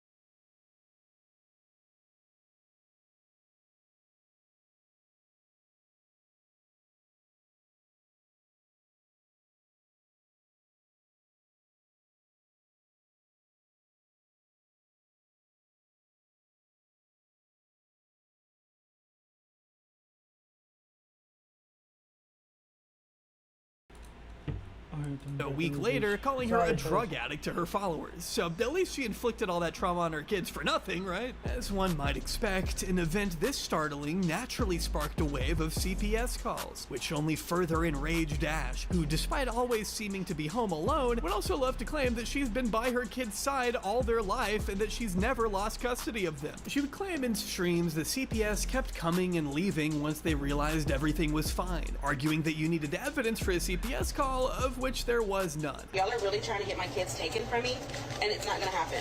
Do you know how many CPS cases I've had on me in the last 4 months, and I still have custody of my kids? Like, you do understand when you call CPS, you have to have actual proof that they're in an unfit condition, right? As mentioned earlier, Ash and her children had been living with her parents until 2024, which isn't an inherent problem at all. Having somewhere secure for your children post-divorce is the most important thing, but when Ash did move out, it was into a 2-bedroom condo. A little small for 2 teens, you would think, right? Well, in a house tour at the end of 2024, Ash finally shows off her kid's room, which seems to contain just 1 air mattress for the 2 of them. She's claimed a plethora of reasons as to why the girls don't have their own beds, mainly that they stay at their grandparents most of the time anyway, occasionally denying that they sleep on the air mattress, and going on to claim that she's going to move into a new house regardless. There are entire compilations of excuses as to where her children's bedroom furniture is. She even went on live at one point to say that she was getting them the bedroom furniture for Christmas, among many other expensive gifts. But by February, the girls would confirm on Camilla's podcast that these beds, strangely, never materialized. And don't get it backwards, Ash is making some money, at least enough to buy a fucking bed for her teenage daughters. Ash loves to show like, if you have money to buy stupid shit like this, I heard that she spent like $700 on some like fucking hot Cheetos. I don't even know what it is. Some fucking bullshit fucking junk. And she's out here flexing all this fucking money, and she don't have the fucking money to buy your kids. You couldn't buy your kids a furniture. You know what I'm saying? Some like fucking beds or something. Like it's what the fuck? You don't have your priorities straight. How much money she spent on snack hauls and other shopping hauls, often putting the receipts out on live and bragging about how hundreds of dollars means nothing to her. Her children's lack of bed. Yeah, and she's like bragging about like, yo, this is nothing. Like, you know what I'm saying? I got the money. I got deep ass pockets. And as soon as, you know, when it comes to like, you know, their kids and making sure that they got, you know, fucking better, you know, all that bullshit. Oh, I don't got it like that. They'll get until like Christmas. I'm like, what the fuck? What was all that? This would also become an easy line of attack for those that would get into beefs with Ash, such as the likes of Heffa, who started to claim that she bought a bed for Ash's youngest daughter in March after they fell out for good. Another character, Santos, who we will be meeting soon enough, would also include a story about the air mattresses bursting when he finally fell out with Ash. While Camilla would be able to make an earnest attempt at buying them beds, which we'll cover in a bit, those beds still failed to appear. And I mean, really, I can only imagine how embarrassing this whole ordeal must have been for the children. Having hundreds of thousands of people making your inability to spend the night at your own mother's house cannon fodder for internet beef and punchlines to jokes in each lolcow communities, the complex relationships that must occur when having a mother like Ash Trevino while coping with the loss of your father being clipped and reposted onto tens if not hundreds of T-pages on a daily basis, all while your mother simply doesn't care what she's putting out there. To have all this dirty laundry aired out on the internet despite their repeated asks for their mother to stop is damaging at best. All of Ashley's behavior is neglectful at worst, with the feeling that she's taking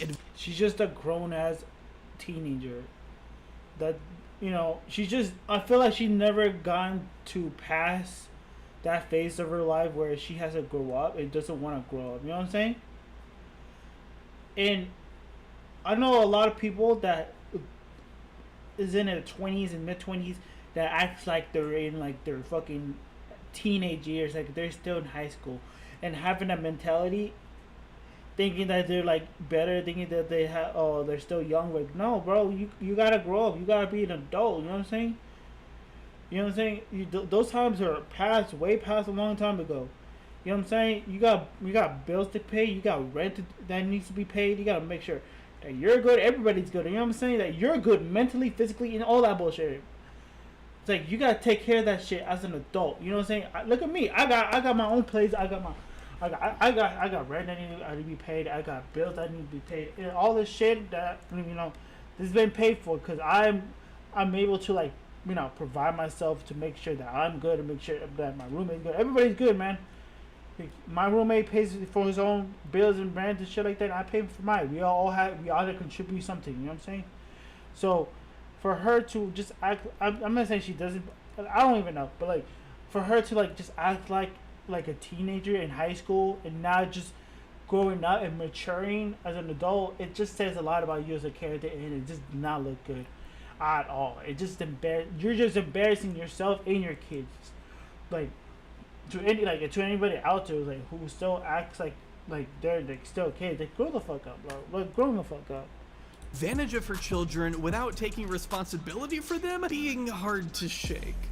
See, Ashley will often use her status as a mother to justify her terrible behavior, whether it's when she's going through a breakup and resolving to put them first, which can be seen back when she was mainly using Instagram, or falling out with Heffa, or the Camilla interview where she insists she regrets putting her children in these environments. For Ash, it seems the moniker of mother is more important than the act of parenting, waxing concerned and pretending to put her kids first while in practice ignoring them when they were sick, acting frustrated when the girls needed emotional support from her, despite taking it from them, as shown in the clips earlier, and of course, depriving them of basic living conditions like a fucking bed. The effect of all this behavior has been the increasing estrangement between Ash and her eldest daughter, a sad fact when looking back on the clips of her and Haley in the early days. Though Ash was still very much struggling with her alcoholism and pushing parentification, she was her best friend, going on about how she loved her and grabbing and hugging Haley as she giggles, which hurts even as a third-party observer to this madness. Ash wouldn't spend Christmas 2024 with her family and would instead opt to stream herself giving her children their presents on Christmas Eve, thus monetizing her work without even bothering with the gifts herself. We'll get more into Christmas 2024 in a bit, but for now, taking a moment to consider the impact of the first Christmas after your biological father's passing is also the Christmas you don't spend with your mother at this age is on its own pretty significant. Perhaps even more so is the fact that none of us should know any of this. Frankly, the only reason we know about the breakdown of Ash Trevino's family life and can speculate on its impact on the minors involved is because Ash has sold it to the internet even when—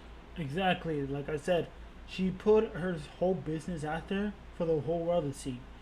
Like, when it comes like your relationship, your kids, your life. You know what I'm saying? I understand you wanna like share your life, to your fans and just trying to get to have this deeper connection with your audience. I understand, but there is a limit when it comes to that. You know what I'm saying? There's your real life and there's your your whole internet life. I don't fucking know, like social media what. I don't fucking know. But like when it comes to social media, things are not meant to be out there, for people to like fucking to know. You know what I'm saying? Your business should not be out there for the whole world to know. You know what I'm saying? When it comes to relationship and your kids, that should never be like out there. You know what I'm saying?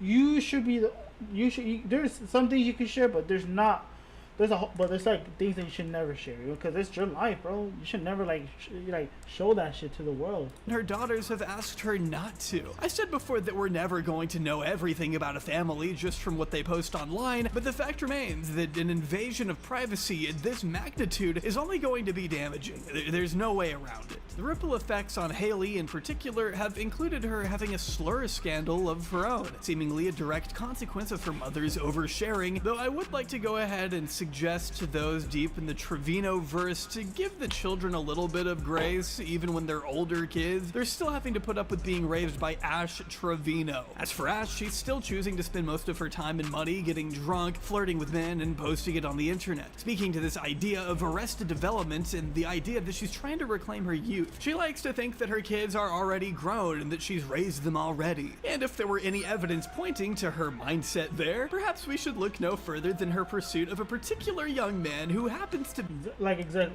she still think that she's still trying to think that she's still young and still think that she's still in it. You know what I'm saying? She's not. She's in her 30s with kids, single, and having this fucking crisis in her life. Doesn't even know what she wants or what she's doing. She doesn't even know that what she's doing is wrong sometimes, or what she say is wrong. and putting her kids in social media like that is like fucking not it. You know what I'm saying? Like, I doubt Ashley Javino will see this, but if you do end up seeing this, just know that you're not doing the best job as a mother. You know what I'm saying? I'm not a parent myself.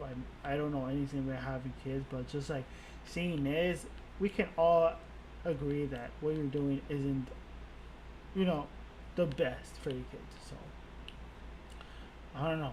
Be just a few years older than her eldest daughter, a young man that Ash wouldn't have even met if it weren't for Haley passively. Bro knows what he's doing, man. Bro, he knows exactly what he's doing, man. If he's okay, if he's really into women like her, like, hey, shit, no judgment here. Do what you gotta do. You know what I'm saying? I don't really fuck. But like, it's clear as fucking day. We all know why you're with her, or why you even associate with her. It's because of the fucking views. Get some clicks, get people to watch. Well, you know, get some people to watch your streams or whatever the fuck you stream on. Whatever the fuck. Get people to like your shit, follow you, all that shit, because you're associated with somebody who's very controversial, but also brings in a lot of viewers and fucking followers. And you're like, fuck it, there's some opportunity. Let me just, you know what I'm saying? Let me talk to her. Let me spit some game. You know what I'm saying? Let me raise her up real quick. And also at the same time, get all the viewers and followers, you know, that comes with it. Shit, you know what I'm saying? Hey. Showing her mother her TikTok crush. That's right. It's time to meet Santos, and it's time for shit to hit the fan. Bro's like Santos 19. PRC is a 20-year-old content creator and former club promoter currently based out of North Texas. His content can be described as a mix of lifestyle and cringe. By the time he became involved with Ash Trevino, he had built up some traction by courting another livestream slop creator by the name of Shoddy Bay. When Santos entered the picture, Ash was already hitting her peak relevance. She was fast approaching 1 million followers and would begin to go live with Santos late into 2024, uncomfortably flirting with the young star and joking about using her rose toy with him on stream in December, openly asking Santos if she could give him head. And just shit. I forgot about Shawty Bay. It's been a minute. What did she do wrong? Like, I don't fucking know. I'll probably get into it. But it's not as bad as Ash Trevino, but that's crazy. It's so hard to watch. Is my horse ready? Yeah, you already know why. My horse is ready? Yeah. Where is it at? Pointing straight up right now on my path. You just look so naughty and spicy, Anna. Let me see what you're carrying. Nah, bro.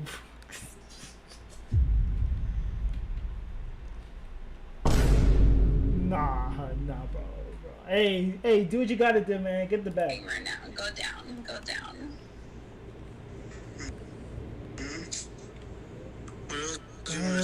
Bro, I'm sorry. That could be your mom, man. What the fuck's wrong with you, man? Can I taste it? Ash would gleefully claim that their relationship had been taken to the next level, proudly announcing to her audience that I'll just let her speak. I've already seen his beepee, and he's already seen my nunu. Okay? Back then, the two were claiming that Santos was 22 years old. Yeah, that's what I heard too. So, at first, I was like, oh, 22. I mean, it's kind of weird, but I guess. Later on, I found out this motherfucker was like 18, 19. It's fucking wild. Santos is 22. Yes, I know. He's 22. I'm 35. Yes, he knows. 35? Holy shit! Nah, you about to hit fucking 40. She's hey, but oh my god, and she still acts the way she is today. Holy fuck, ma'am. Like, get your shit together. Focus on your kids. Don't be on here on the internet and thinking that you the hip. You still on the fucking young and shit. You still thinking that you hip like that. You ain't nothing close to that. You are old as fuck. I'm sorry. No disrespect anybody who's 30 plus, whatever the fuck. But like, you just old as fuck, and you need to fucking worry about your kids and having to be on the internet, being like, I'm young and shit. I'm just talking shit. Like, no. Focus on your kids. I know. Which would be an uncomfortable fact on its own, especially when you consider Ash was in her mid-30s, but compounded by the knowledge that Ash had only found and began to flirt with Santos because Haley had shown her mother his account because she had a crush on him. I mean, Jesus Christ, how do you steal your daughter's crush? You say you. My crush.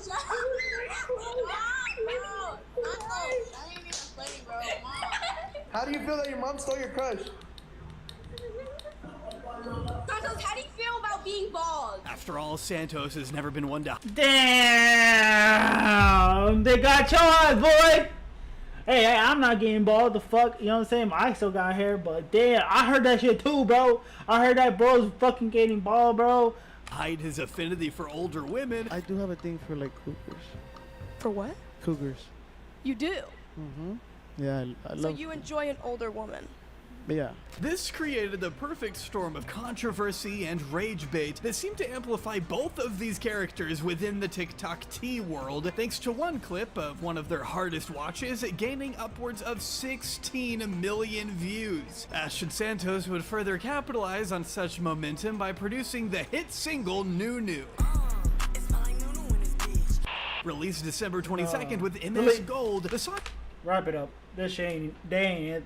This is not going nowhere. This is not going plaque, gold, nothing. This is down the garbage, bro. Features standout lyrics, including, but certainly not limited to, quote, "You wanna know how it smells? Ask Santos. He know it smells well," along with, quote, "I seen the pee-pee, he seen the new-new." I hate that I looked at that. With new... I just know she wrote this. I just know that, like, there's no ghostwriting, nothing. Straight, like, just her. Hey, at least she didn't have anybody writing it for her, you know what I'm saying? At least she kind of kept it, you know, to her, you know, like, just to her, you know what I'm saying? She wrote that shit to herself, you know what I'm saying? I gotta give her that. I gotta give her some credit. At least she write her own shit.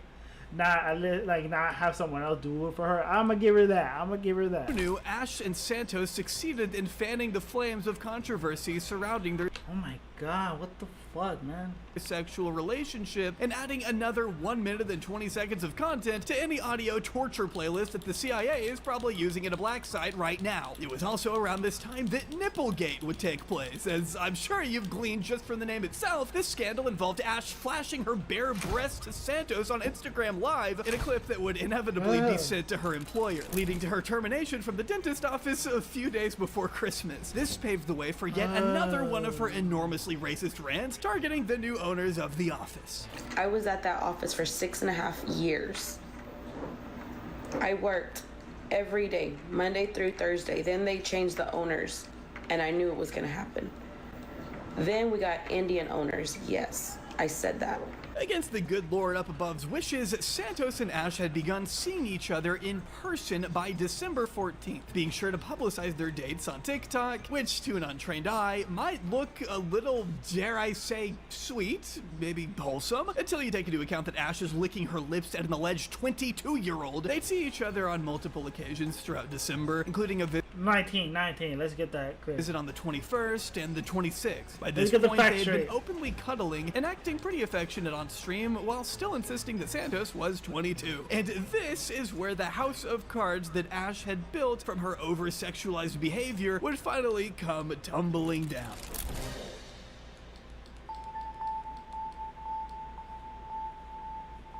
On the evening of this is getting a little dark. December 26th, two waves of cops rolled up to the home of Ashley Trevino, who was at the time hosting Santos, and another creator by the name of Brie Olson, along with a few others who weren't on camera. 35-year-old Ash calls her dad to help her with the cops at her door, who can be heard on stream informing Ash that Santos's actual age happens to be 19. Shortly after checking Yep, he's fucked. his ID to confirm. Ash's immediate response to this information is, "But he's not drinking." So Ashley, just so you know, this gentleman is 19 years old. Okay, so. But he's not drinking. I had a reason to be here. Yeah. Okay. Yeah. He's 19 years old. Nobody's going to jail.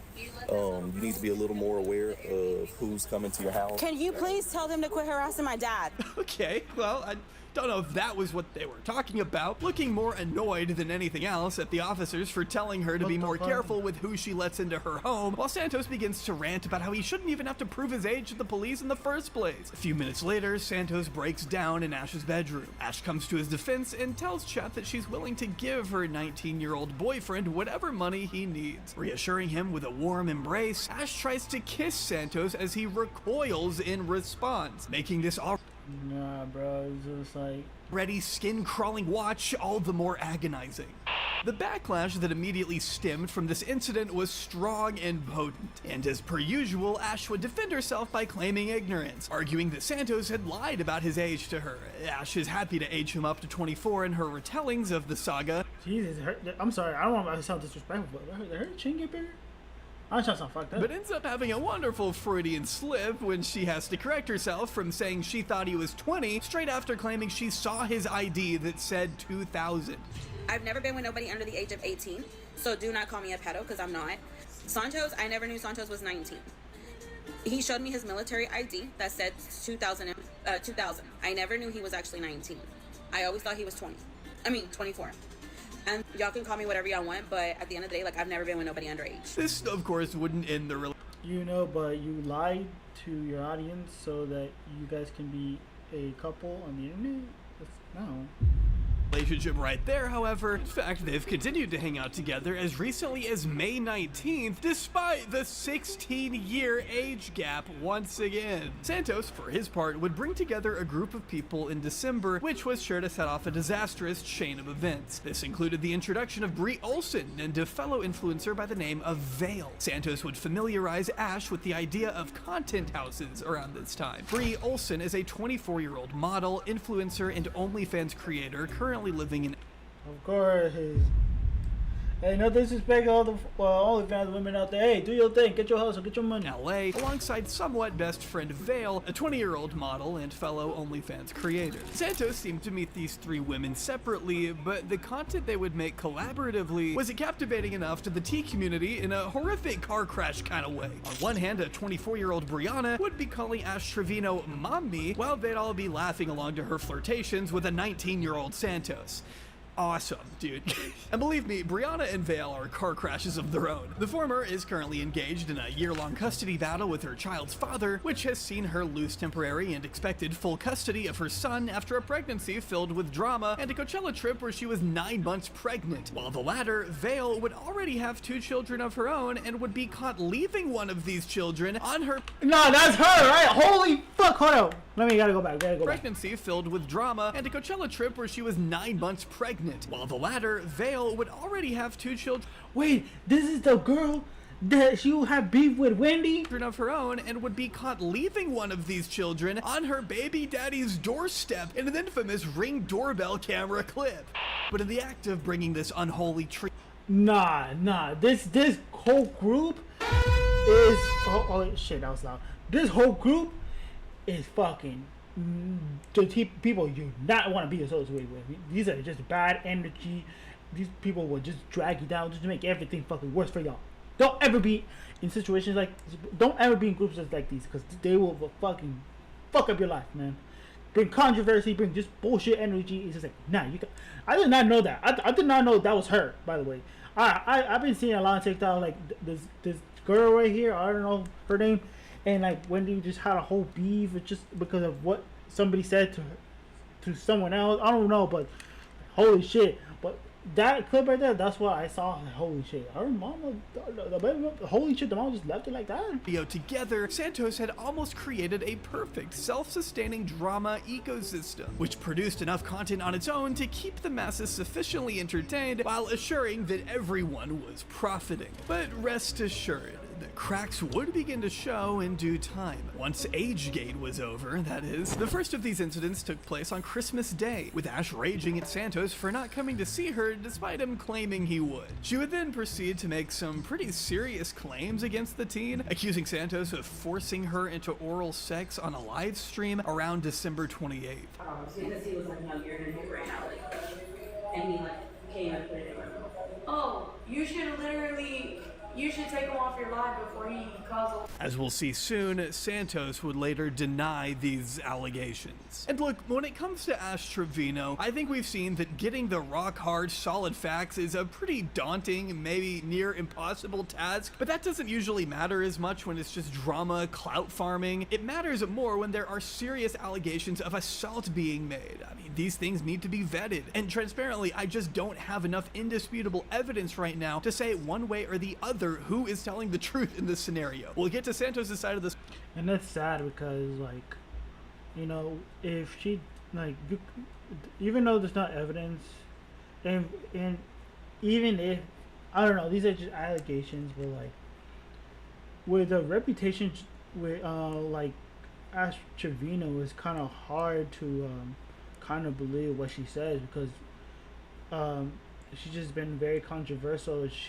And not a lot of people like her, and having an allegation and trying to tell people that I've been, that you've been assaulted and all this is kind of hard because you just build a whole reputation of just you being a terrible mom and always lying, and having this bad energy, and people just already have this kind of like idea of you that you're not a perfect person, and a lot of people, it's bad to say this, but it's like people wouldn't even care, you know what I'm saying?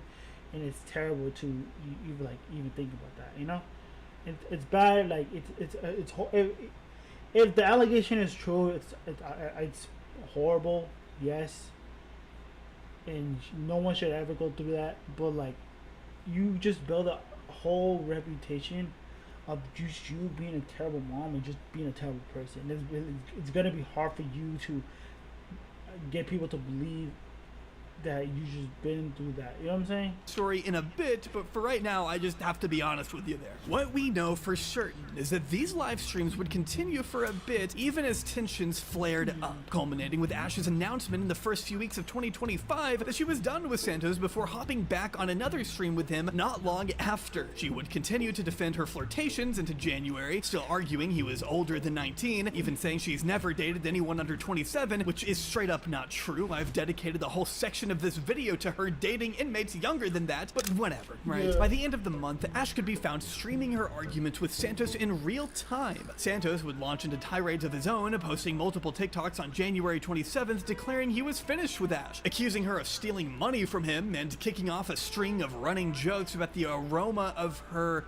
new.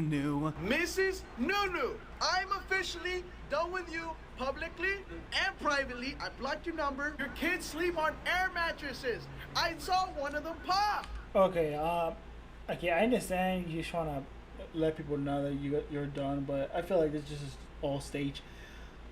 I'm saying I hate when they do this shit, bro. Like, hey, fake or not, it's kind of weird. Just like if you already told her privately that you're done, you know what I'm saying? That's cool, whatever the fuck. But if she doesn't get it through, you had no choice to put it out there. But just the way you say it and the way you it just sounds so fucking fake. I'm sorry. I'm saying if I was in this position, I'll be like something like, "Hey, just to let y'all know, me and Astrofino, we're not together no more, and I already privately messaged her in saying that we're done, and I want to move forward and continue with my life and not having this bad energy around me, and I want to continue moving forward." See how fucking normal that sounds? See how like it just doesn't sound like so influence-ish, you know? Gives you that YouTube kind of vibe. But you know what I'm saying? I don't know. Nah, and you slept over one time. Don't lie, you got one of those. Why do you gotta be screaming all, you know? It doesn't, you ain't gotta be all fucking so dramatic about it. Right. And no, it does not smell well. You can ask Santos. It reeks. And yes, while a lot of these claims are... Bro, I'm pretty sure he planned this whole thing out, bro. I'm telling you. He's been wanting to just put it out there for the beginning because I know for a fact he did not want it to be with her from the very jump. Hard to verify, the bedbug stuff seems pretty legit. In fact, here's a clip of one crawling around, and here we have witnesses stating they saw an exterminator. Now, of course, how this woman managed to attract so many bedbugs into her home where she's only bought one goddamn bed, we don't have the time to speculate on. What's important right now is that on January 13th, Ash would decide to visit San Antonio for a meetup with Bree, and they're streaming. San Antonio, coming for you.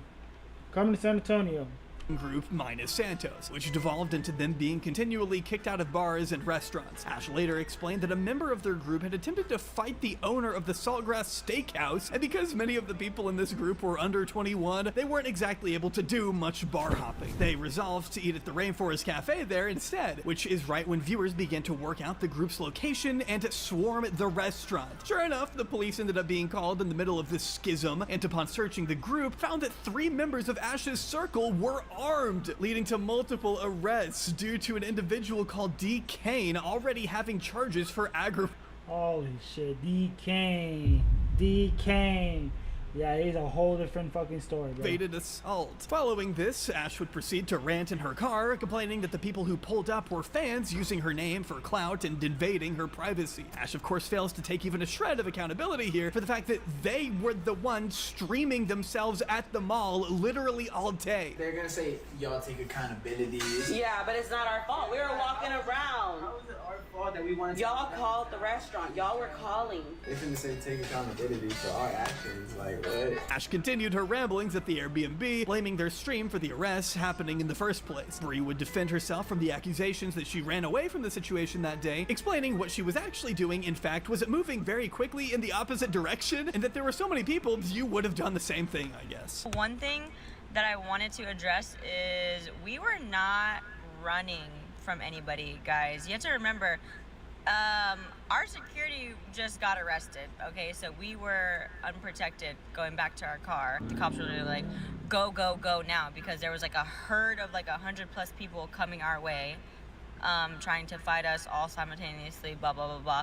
So yeah, if you think I'm, whatever names you want to call me and say that I was running, bitch, you faced 100 people at once and see how you feel. If you could fucking believe it, Bree and Ash themselves would have a falling out in the wake of this incident. I know that's incredibly surprising, culminating with the nearly 36-year-old Ash claiming in February that she asked the 24 and 19-year-old for one favor, which was to hold the bag she was allegedly carrying a gun inside of due to the potential a gun charge would have had on upending the status of her open CPS case. I did ask like Bree and Violet, I was like, if y'all take the blame for my bag, will y'all please, I'll bail y'all out. Like, no, I got custody battles going on.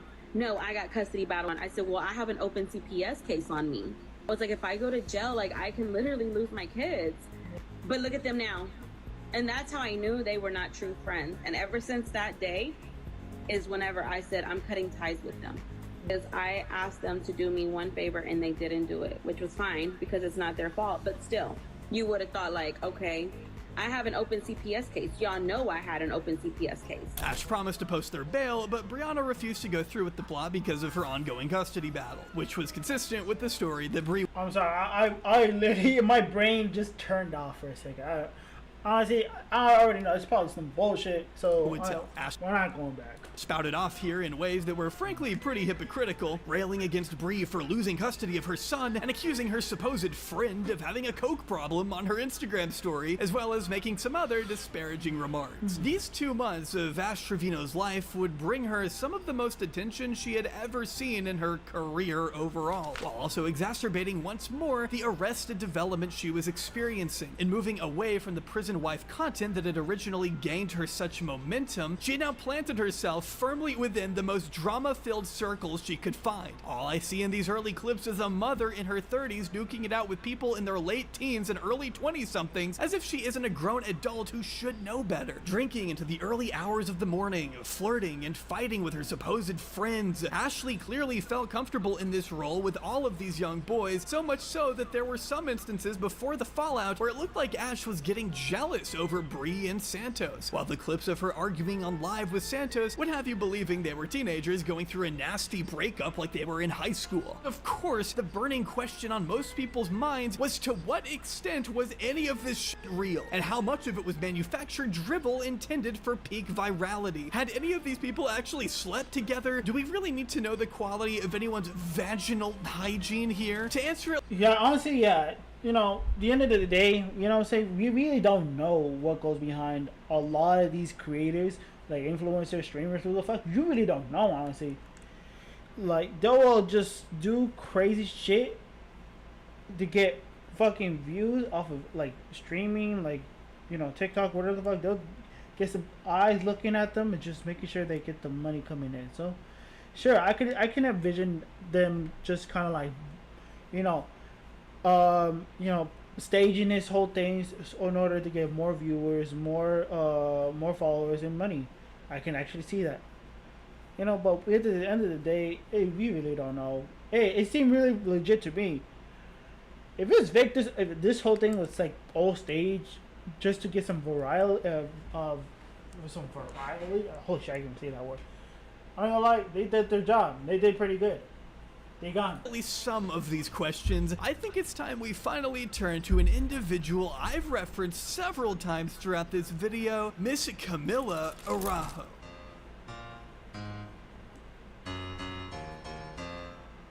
On February 7th, 2025, Ash and her children made the trip out to Los Angeles on the dime of Camila Araujo. She's a whole different kind of, you know, case we gotta talk about, but not today. Mr. Beast employee turned OnlyFans creator and TikTok influencer, most known for her presence in the Bop House. The Bop House was the first in the wave of OnlyFans content houses that have gained prominence in the last few years, offering adult creators a space they can live and work with others in the industry to make safe for work promotional content that can become a source of income in its own right. Now let's put a pin in the adult content houses for now. Although we won't be discussing the Bop House much in this video, note that the success of Camila and her colleagues has spawned the same kind of copycats as content houses did in the period between 2017. Oh my god,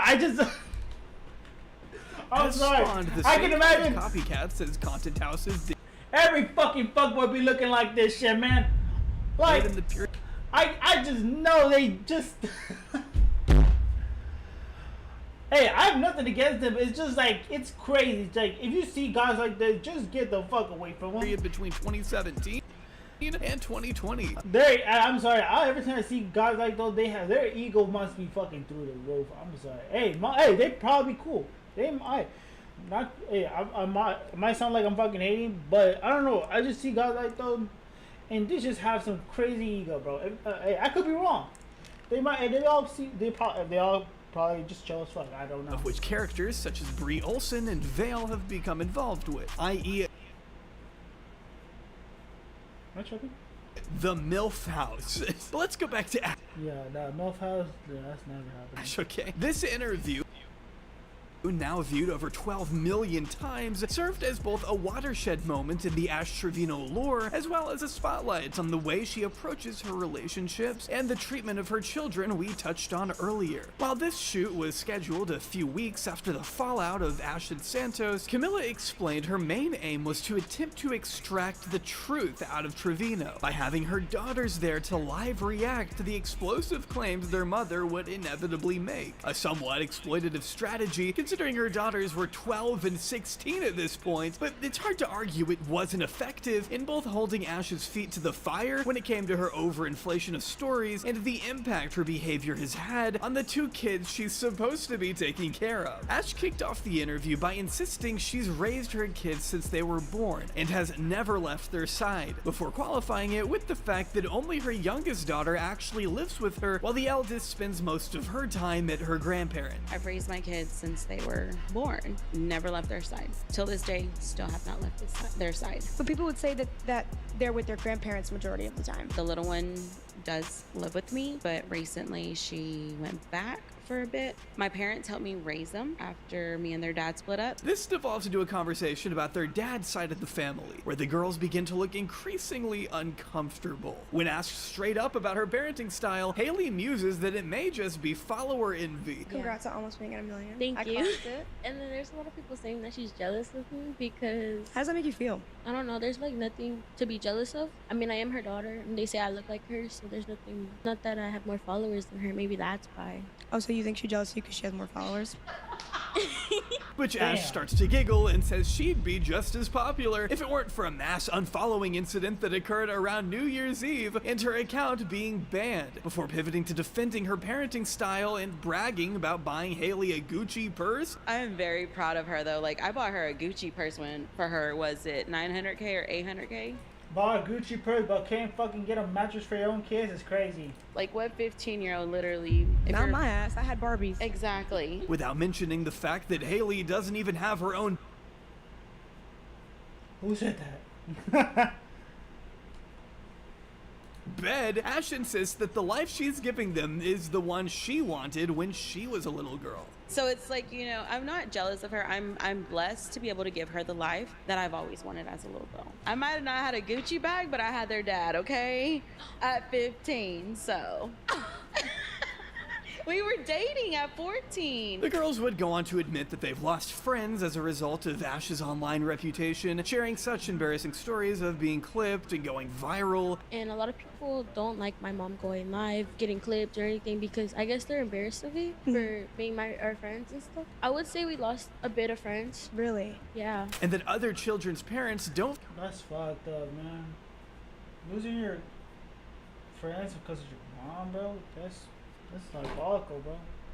Feel comfortable sending their kids to her house after the address was doxed. Their friends, some of them do not come over my house anymore. The parents don't feel comfortable because my address is leaked.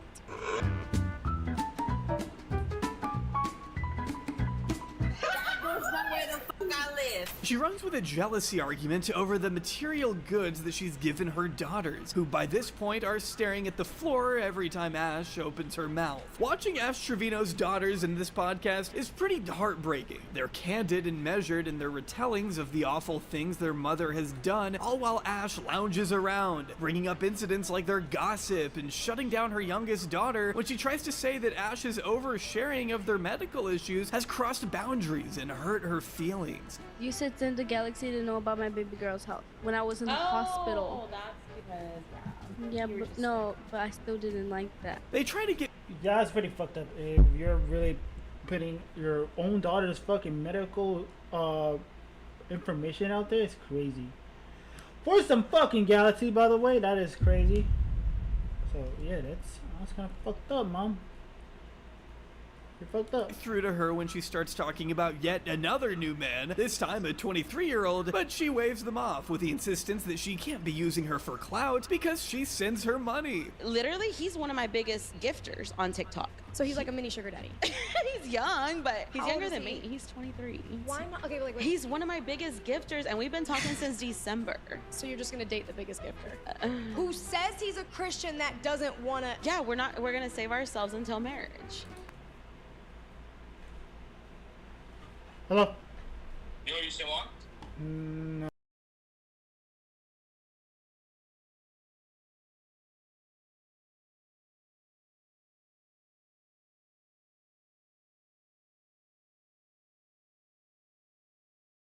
Jesus. Sorry again. Hold up. Ashley, stop playing with me. The daughters also express their discomfort with the age gap between their mother and her various beaus. It's weird for my mom. She's 36, and she gets with people in their who are 20s. 19. Hey, Dominic.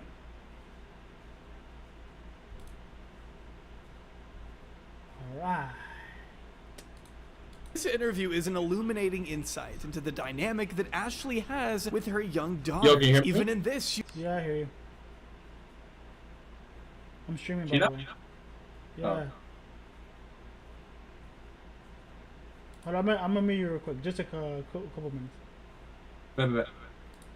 you can see Ash treating her kids like they're her siblings, joking around and poking fun at them while trivializing their actual concern, knowing that none of the valid concerns they've tried to bring up with her have actually sunk in. Ashley's idea of giving her children a good life is materialistic, and allowing them to use her credit card in lieu of having a livable space of their own in their mother's home, a situation which must feel devastating for teenagers who lost their dad emotionally as children, then physically less than a year ago.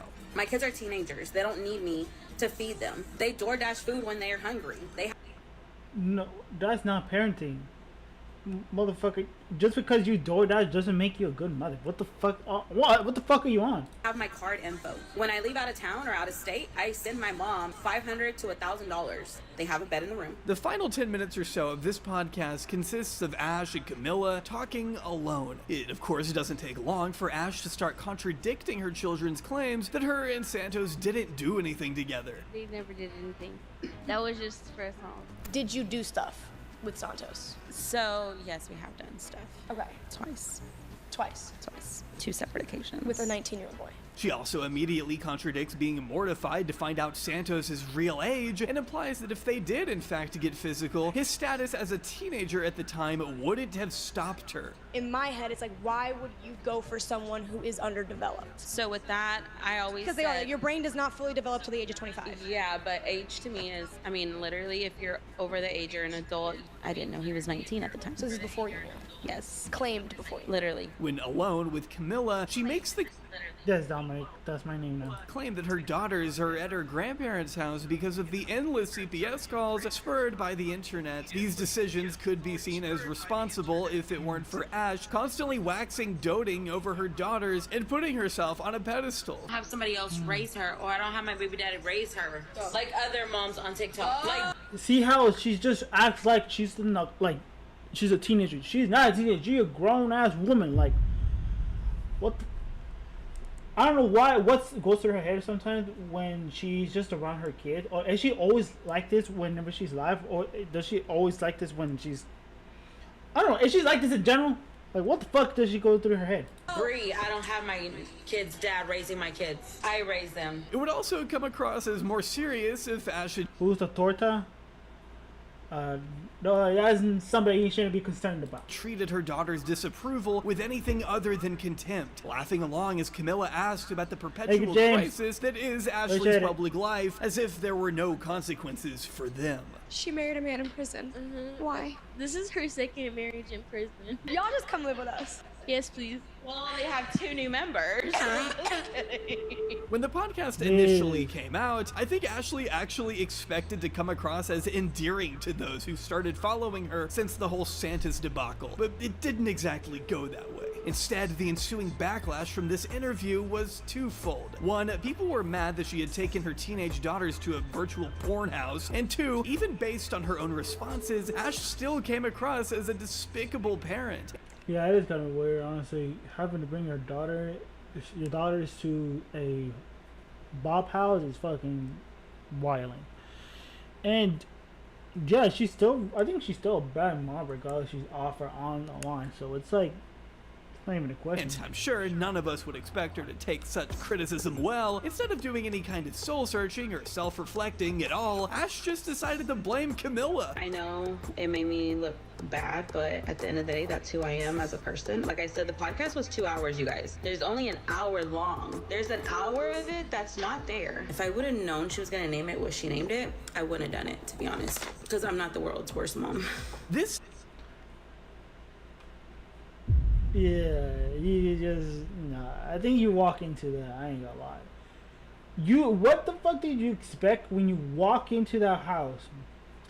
And you just expect people just to fucking glaze you and how great of a mom you are, or how much people will love. No, I don't think that's what it is.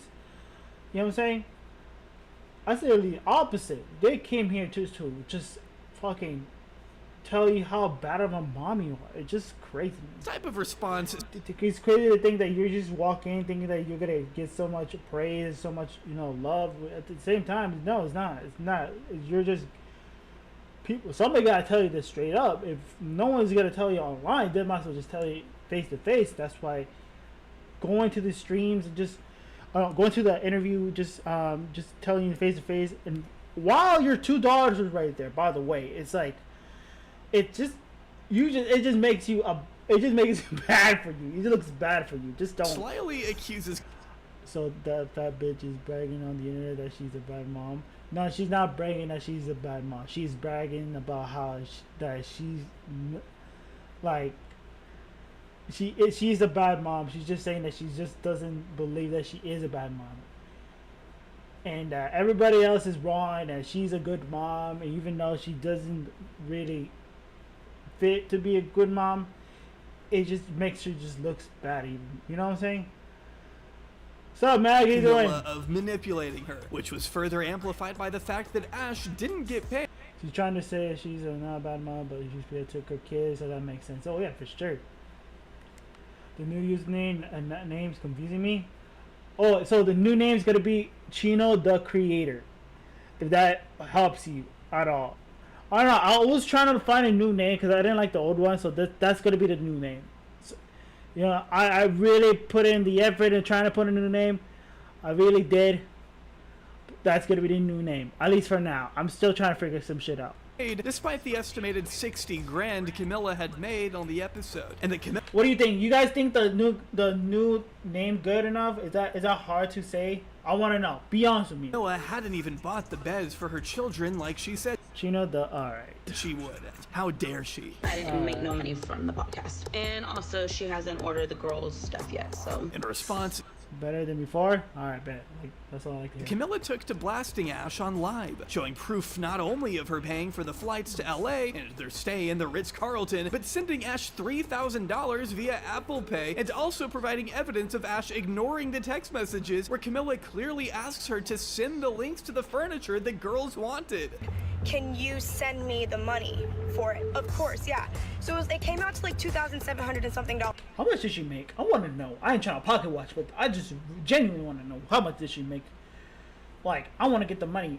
You know what I'm saying? For like 2 days, and I was like, that's fine. I even sent her more. I sent her like $3,000. Nah, send that money towards me. I need it, please. Interest on it. I was like, I'm so sorry for the inconvenience. The next thing she sent me is a. She said 3 bands. Screenshot of. She better be sending it to the kids, cause I don't really trust the mom. I feel like she's gonna spend some stupid shit. But she better be sending it to the fucking kids. If not, her trying to I don't trust her, man. Change the flight. Didn't ask me anything. She said, would I be able to change the flight to this one so we can stay until Sunday? I said, let me know what they want for their room. She didn't answer that. She said, okay, so I extended until Friday. It was $1,039, but do I do the flight for you? What? But Camilla was still on the hunt for answers. She wanted to get to the bottom of Ash's relationship with Santos. And what better way to do that than to invite the legend himself onto the pod? Today's podcast is a good one. We have Santos. This all. Camilla's bad, low-key. I mean, I'm not gonna lie, she is bad. But she does have her own controversy. But we're not getting to that today. Also provided the chance for Santos to fully address the allegations of sexual assault made against him in January. When he sits down with Camilla, Santos claims they met because she sent him a live request, of which he accepted, stating that when he was flirting with. She's a weirdo though? Yeah, 100% sure. With her, he was simply picking up what she was putting down. I was just being the troll I am, you know, and you know I'm a little flirty sometimes, so. Okay, so you were flirting with Ash Trevino? Yes. As trolling? I just match energies. Okay, so you felt she was coming on to you, so you're like, oh, fuck it, like, let's do this. Yeah. The angle that Santos takes here is that the now 20-year-old was acting as Ash Trevino's manager and was in on the lie of their flirtations while denying that he had acted sexually towards her or licked her rose toy. I never licked no rose toy. And that they were knowingly playing characters. So this was all a marketing play. There was never intention of you having a relationship with her. No, business is business. In Santos' version of events, they stopped speaking to one another in part because Ash had owed him money for an Airbnb, but as the podcast goes on, he begins to recall how he would interact with fellow Content House member Brie Olson, and never quite denying that he used Ash Trevino and her obvious crush for clout. Did you or did you not sleep with Brie? No. Okay. Did you Oh shit. ever do anything with her? Yeah. Okay. A little few shots. What does that mean? Innocent kisses. So she was upset that you kissed Brie. You don't think it's because she wanted to pursue something more romantically with you? It's just I don't buy that you didn't. You could have used the fact that you knew she liked you for your own personal gain to get views and to get clout. That's genuinely how I feel about it. No. I mean, that's like every fucking buddy who's trying to get into the relationship. Like when it comes to influencers and like they like two influencers, right? Like they you bring someone into the stream. And they see, and all the chat be like, oh my god, they look like a good couple, da da da, and that's when the views come in, and after the stream, like, yo, we should really be a couple, you know what I'm saying? Be a couple for the stream, for the views, for the followers, for the money, but like, it's cool, it's good idea, right? And they're like, okay, bet. So they make it official. They're like, they announce it on the internet. Everybody knows they're a couple, and like maybe a couple of months, maybe a year, they drag this shit for a while, and as soon as that shit, the views doesn't make as much as before, and the view count doesn't make as much as before, hey, they just break up. They just keep moving. You know what I'm saying? Hey, you make how you want to make you get the hustle, hey, do what you got to do, but shit, don't pretend that you guys don't, you know. To be honest, it's very common for like every influencer. Just don't act like you just don't do it for the views. You know what I'm saying? like I was actually. Like, You were very honest with her about how you felt and Yeah. the fact this was. And I told her it's gonna take a big risk. I told her you're gonna have to sacrifice. If it's very genuine, okay, that's cool. But let's just not pretend that you guys are just doing it for the views. If you know, just make it known. A lot to be in this game. So why was she tweaking that you kissed Brie? She tweets about everything. Because she wanted something, and you used the fact that she did to get views. I mean, a lot of people love hanging Okay, out. that's the truth. I mean- All right, cheers. When pressed, Santos brushes off claims that he had assaulted Ash and asserts that she was just trying to fit in with the women she was with. So she's accusing you of forcing her to give. So basically, she's trying to like blend in with the girls because They're coming out with a lot of allegations, so she's trying to join in. she knew what she was doing. Like she even texted me like sorry and everything, and I called her out right after. I was like, oh, I did this and that, and then she was like, no, you didn't. This girl knows what she's doing, trying to bring me down. Santos Wow, what the fuck, bro? Really trying to put allegation on this on him just because the other girls did the same thing? Nah, that's some evil shit, bro. You're gonna put someone down, ruin their reputation because you see other girls doing it, so I'ma just do the same thing, bro. You're really trying to ruin his life because that's just what. then alleges it was Ash who would often be the one trying to kiss him. But the second accusation is more chilling, with Camilla playing part of the testimony from a woman named Angelina Solis. Angelina alleges that Santos had found her in a nightclub bathroom, another allegation. forced her to do cocaine in the stall, then took her in. Bro. The big, on the big 25, bro. Who's still doing the line, bro? Who still does that, bro? The big 25, man.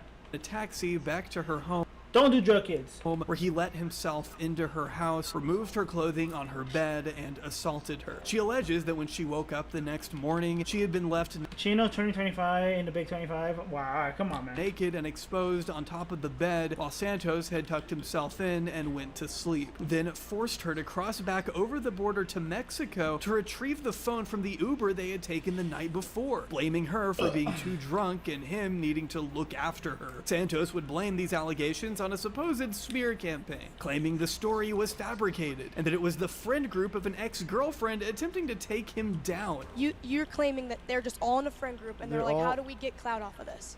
That's the thing. Like I can't really just explain and show y'all what.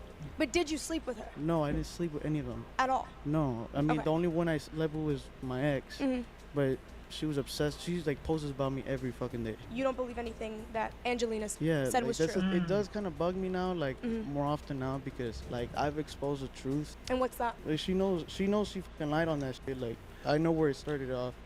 But it's scary to think about, like, you know, when someone make allegations towards you, you gotta make sure you have to have evidence. I'm talking evidence on evidence on evidence. I'm saying like hardcore evidence.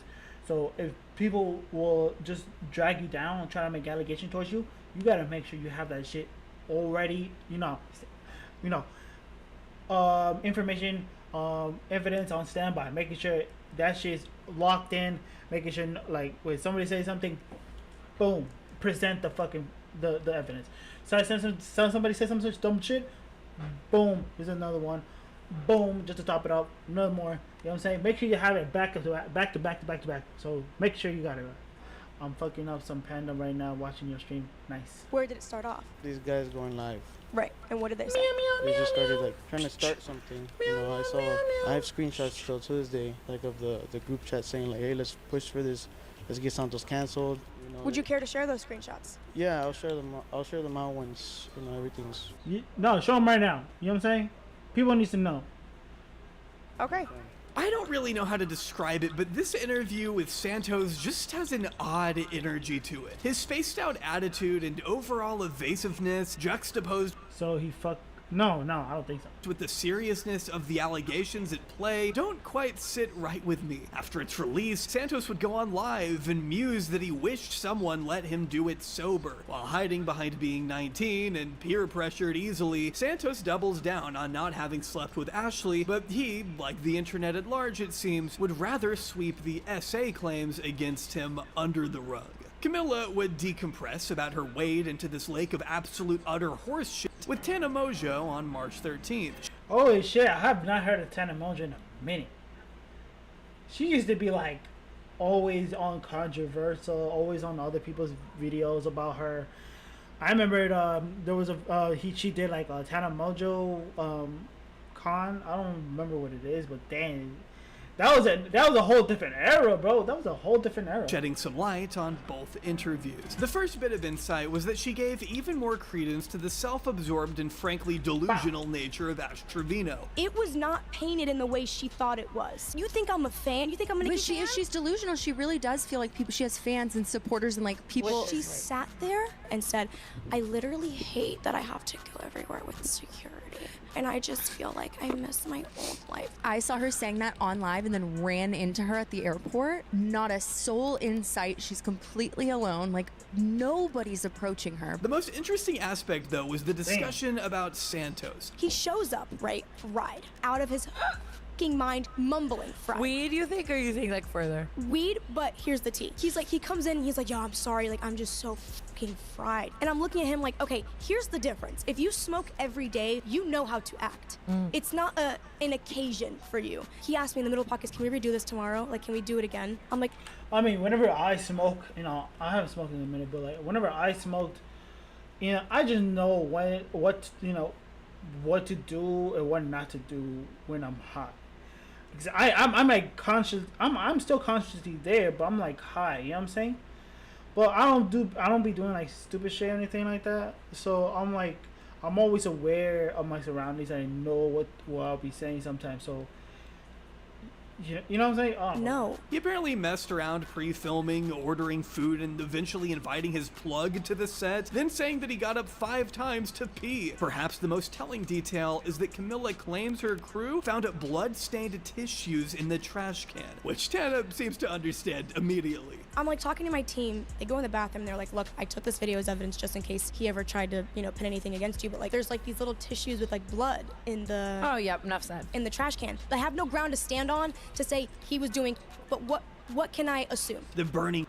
Oh, I did not know that. I did not know this part, bro. That is crazy.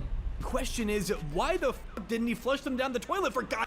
Yeah, I was about to say, why the fuck did you put it in a fucking bin? Why not just fucking put it in a fucking like in the toilet? Have that, like, fucking get rid of the evidence, man. You fucking it up, man. You fucking it up. Hey, but still, don't do drugs, man. But still, don't fuck it up, man. Okay. What? You're incriminating yourself. Never. We're at a point now in the story where the ultimate leg of the Ash Trevino arc could have her going one of 2 ways. A descent further into lolcow style infamy, where she continues to profit handsomely from her branded crash outs we all love to hate, or a drop in relevance that could see Ash lose all that she built with the likes of Santos and Brianna Olsen over the past few months. In the wake of this interview going live, she would have a few more noteworthy moments, like when she collabed with that fake lie detector guy and that, you know what's crazy, bro? I was upset. Have a few more noteworthy moments, like when she.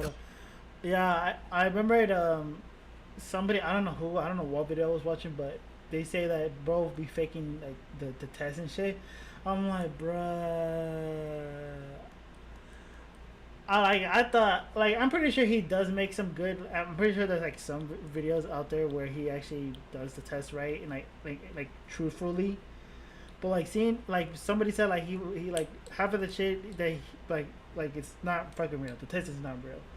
I'm like, fuck, that's fucked up, man. Collabed with that fake lie detector guy and participated in an Ash Trevino versus 20 guys video, but even these stunts failed to reach the same level of popularity that her more infamous clips once had. These videos didn't do much to offer Ash any momentum outside of the live stream battling space, nor did any of it hit the same numbers as the initial interview with Camilla. While Santos appeared to fall off for a month or two, by March 21st he was back making content with Olsen in her new MILF house house while beefing with the father of her child over the custody battle, which again, trust me, is a story for another day. I am working on it. I just have to pace myself or I'm afraid I might die. It seems that by now, Ash's audience Can I see your cheeks so I can go? No. is looking for the truth. However messy, exemplified by Camilla's frustration at not being able to get a straight answer out of anybody about what exactly their dynamic was or how far the relationship had gone. Teetering on the edge of the truth is only lucrative for as long as it takes to be exposed or to be accepted as a lie, and to have those lies mean nothing, as Ash was about to find out. In the end, Ash would in fact fall off. By February, she had reignited her beef. Yeah, I started saying that she hasn't been on, like, controversy. I mean, she still is, but, like, she's not as much as before. What am I supposed to do with that information, Dominic? With Heffa, and used the money from Camilla to stream herself in her hotel room, get drunk into the early hours, and rant to anyone that would listen about how Heffa had sniped her How about I break your jaw and fuck it?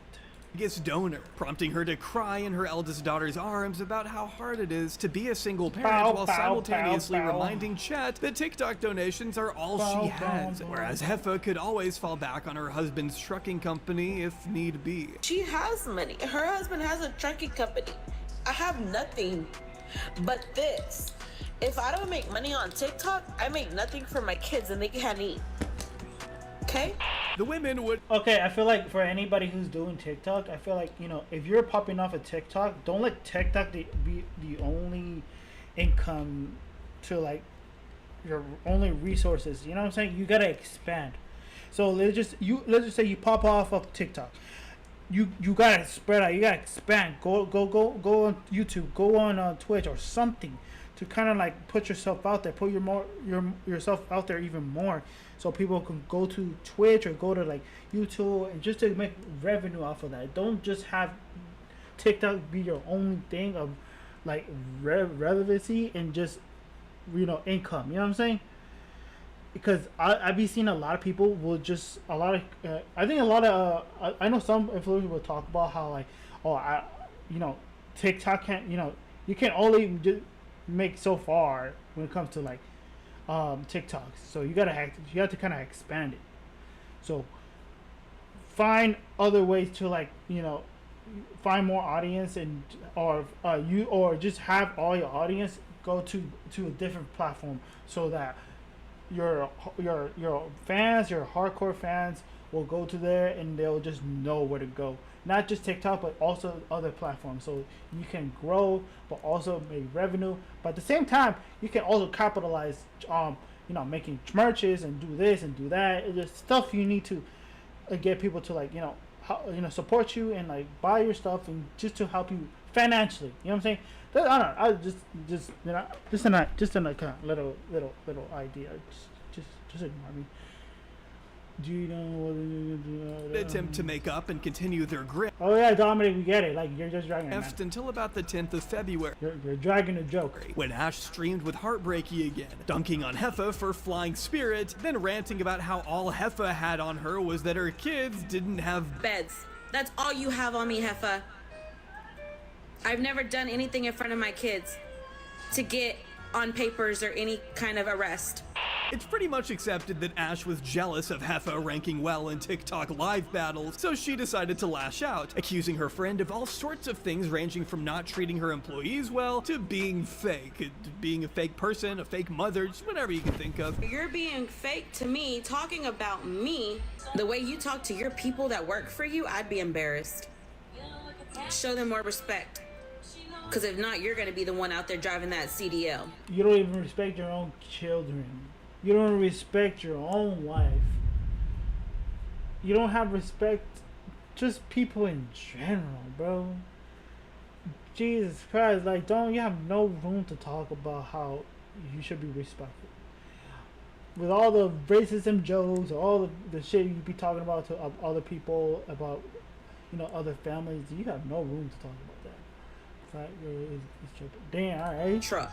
Another point of contention is a child endangerment/neglect charge in Heffa's past. According to Heffa, she had been smoking weed in the vicinity of her baby when the police were called. Heffa would claim that she had taken parenting classes from CPS and had served her 2 years probation for that incident. The bracket that I fell under was abandonment, or you could say neglect, no, abandonment, because I was outside the house when my son was sleeping and I was outside in the front porch chilling with my friend, piffing. Does that not match what I said? Abandonment, 2 years probation. Did it not tell you I did probation? Did it not say that? Convicted of that. And I had to do probation and parenting classes with CPS. Did I not say I did that? Though originally addressed in November, with Minutes to Innis arguing with Heffa over the allegations at the time. Why are you hiding? I showed your records. I showed your records. I showed your records. Like I said, we could go over it. You want to go over it? Let's go over it. Let's go. Let's go. Let's go. Let's go. Looney Tune. I ain't got nothing to hide, fool. Oh, shut up. As for the lawsuits, I and my researcher were unable to locate the actual documents and could only find compilations of people on TikTok claiming to possess such records, so take that with a grain of salt. Heffa would eventually go scorched earth on Ashley, calling for Ash's account to be removed from the platform over her comments, and even going as far as to threaten legal action. So I'm offering to see if you can help me. She would claim that $500 would be raised in this operation and began to say that all the galaxies donated to her were going into this legal fund. Some of you that contributed, which those people who sent those galaxies up there, that's for the lawyer fees, which is $500. We need 100K, and so far we only got 42 out of 100. So you guys basically paid like half of it. And I'm gonna give a shout out to everybody who contributed. I'm gonna pay the balance. If anybody else wants to contribute towards the lawyer fees, please do. This tune would change slightly, however, once Ash's account was taken down and later reinstated. Though Heffa was happy to claim responsibility for the termination, Ash went on to show proof that she was falsely taken down for impersonation. Now, unless I'm totally missing it, to my knowledge, Heffa has never actually shown any adequate proof that the donations have truly been used towards the lawyer fees to go after Ash. Instead, yeah, if the fee doesn't go towards if you don't have enough. For the your lawyers, I mean, are you gonna bring the money back? Because you know what I'm saying. Are you gonna return the money, or if not, just use the money to give back or something. Don't give it to yourself because it's just fucked up. Because a lot of people actually give you money, your hardworking money, for you to get the lawyer. If you don't use the money to pay the lawyer, and it'll be fucked up. If you don't have enough money to pay the lawyer, just at least try to either give back or just give, I don't know, use the money for something good. Shifting a lot of her focus towards the beds that Ash Trevino has consistently refused to buy her daughter, showing a photo of their alleged delivery in March. The mattress, the bed got delivered. Okay? They sent me pictures. I messaged Abby. Boom, I sent them the bed. Now, of course, Ash claimed this was a lie, calling her a fraud, a fake person, a fake Christian, a fake mom, takes one to know on Ashley, and stating that she had reached out to police and would be pressing charges against Heffa. Why exactly? Well, I sat through this entire 2.5 long video, and I'm sorry to say that she doesn't ever clarify what kind of charges could even be filed. And I'm also unsure why the New Jersey Police Department would be getting involved when no one in this scenario lives in New Jersey. This is some of the most convoluted shit I have ever witnessed, man. Heffa never sent my kids beds. She never sent my kids beds. She's literally a con. She's literally a fake person, a fake Christian, a fake mom. She's not who y'all think she is, you guys. Regardless, Heffa's deep. I like how they just fucking anybody just likes to use that kind of like argument or statement just to belittle somebody. Oh, he's not a fake Christian. Oh, he's not what you seem. Well, I don't know. It was like stupid to me. I don't know. So you have to buy someone's kid to be a Christian.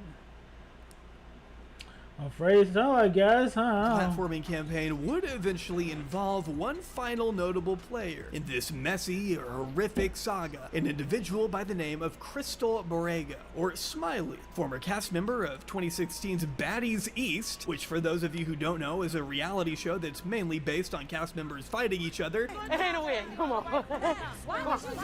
Because I'm taking fake Christian because I ain't buying nobody's stink ass. The kids is crazy.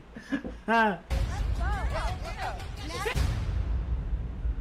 sure if it's as good as the Ray J show, but I will be watching neither.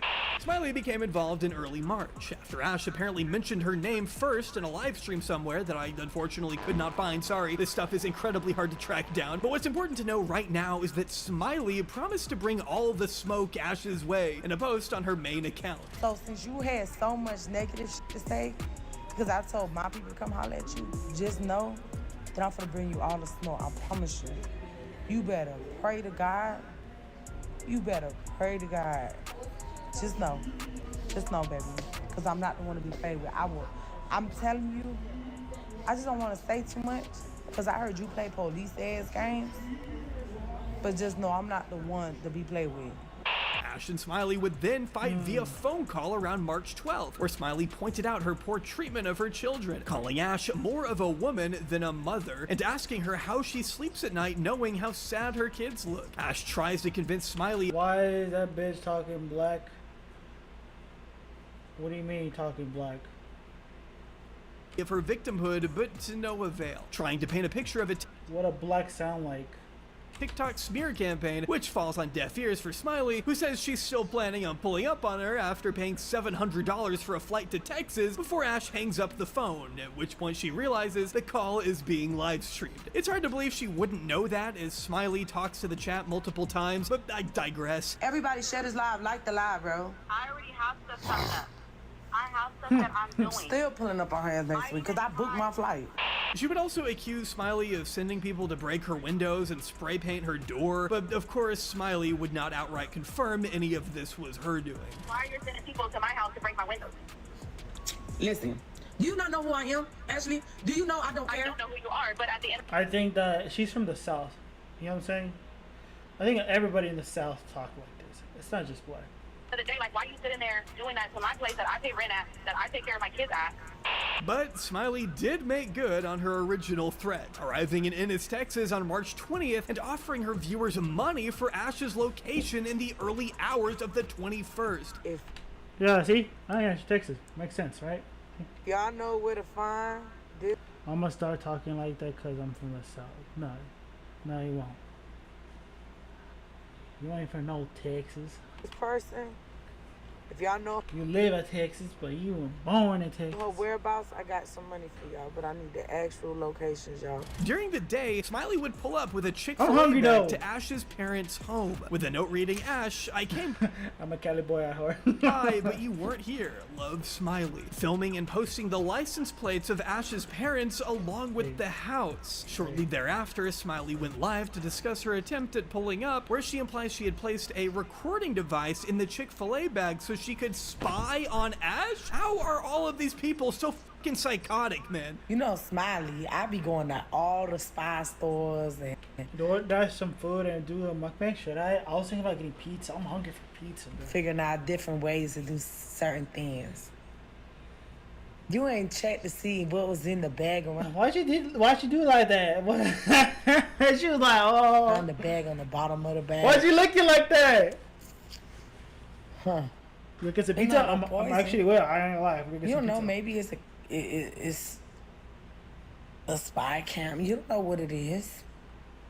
Y'all don't know what it is. The door was open.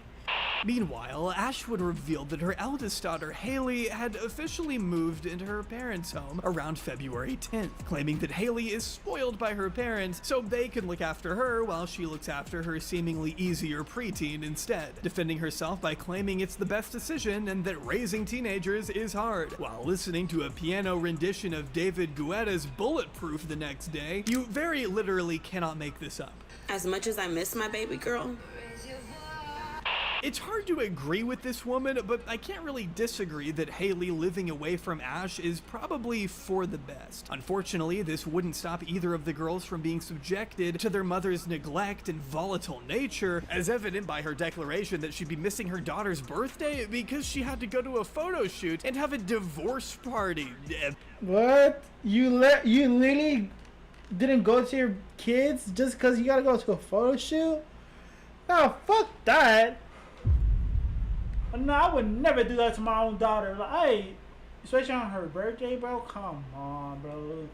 That's just something selfish. Apparently. If I could reschedule, to be honest, I really would, but I can't. Like, I've put this off since January, and you put yourself first before your own daughter. This photo shoot means more to you than your own daughter. Think about it. It's like this weekend is the weekend that is the only good time, you know? And then next week is my divorce. So, yeah. I promise you the photo shoot is not that important. I promise you it's not that important. You going to a photo shoot is not important than your own children, bro. The people that these two girls that you bring to the world it's more important than a couple of photos that you gotta put on social media. The girl is taking you fuck them kids on a whole nother level. What? Alright, whatever. I'm divorced next week. It's gonna be a busy couple weeks. I'm gonna have a divorce party next weekend. Still, Ash was more than willing to cultivate some sympathy from her viewers when it came time to leave for the trip, as she talks about crying when her daughter basically they said fuck them kids, right? Rightly gets upset that her mother is leaving on her bro. She had like 3 divorces already. This probably be her 4th or something. Birthday. So here I am having to pack my bag and telling my little one me and her were getting food, and I was like, okay baby, you gotta stay at grandma's again tonight. She texted me earlier and she was like, I miss you. And then I started crying, like, real bad. Then changing tune to it not being a big deal that she wasn't there, saying she only went to Haley's last birthday because it was her sweet 16. Going to saying that not going to your daughter is not a big deal is crazy. Imagine saying that to your own kids. It's like, hey, I missed your birthday, but it's not that big of a deal, you know what I'm saying? Hey, even though I missed your birthday, you know what I'm saying? Even though it's like the most important thing in your life, hey, it's not that big of a deal, you know what I'm saying? That's a crazy thing to say to your own child. And I would never do that to my own kid, bro. I'll make sure to be there at my own kid as much as I can. No, I mean, I know I will. I'm gonna be there as much as like every single fucking year. I will be there for my kid at her birthday, practice, recital, whatever it is. Just making sure that you be there for your own child. Just like saying that it's not a big deal is crazy. Please be Day but not Evie's. Okay, first off, you need to understand the only reason I have to have Haley a party is because there is something that I agreed on, and it is her sweet 16. The constant bickering with her daughters wasn't about to slow down, though, with Ash streaming an argument she'd have with Haley after she blocked her on TikTok. Unblock me now, Haley. No. Now.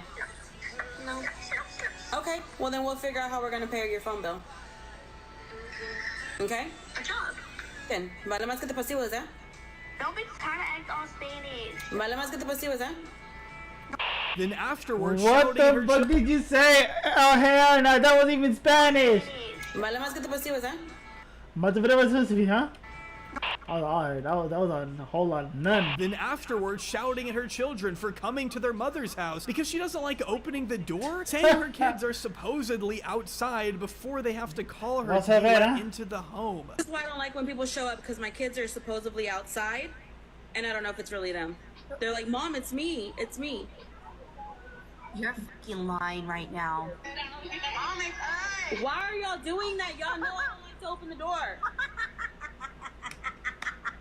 Ashley's usual oversharing about her daughter's medical history is also still going strong, with Haley needing to go to the hospital on April 10th and Ash deciding to stream about her anxieties rather than staying with her child in the hospital, weekly coughing and claiming sickness of her own as a way to excuse not showing up for her children. Right now, my daughter's at the hospital, so she's not here. I'm just like, so I'm out of it right now. Okay, so if I look like a bitch, I'm sorry.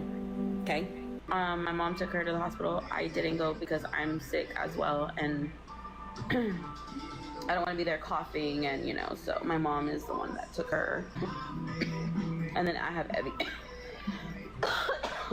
Evie's here with me. The safety of her youngest child, if she does indeed live there most of the time, must be called into question though, as with Ashley's address being leaked, watchers have been able to go and vandalize their home, with one occasion on March 6th of someone allegedly egging her car, intensifying around March 8th as she shows graffiti on their front door and a smashed window, which was the stunt she had accused Smiley of orchestrating. But regardless of all the chaos, Ashley's love life has finally taken a back seat.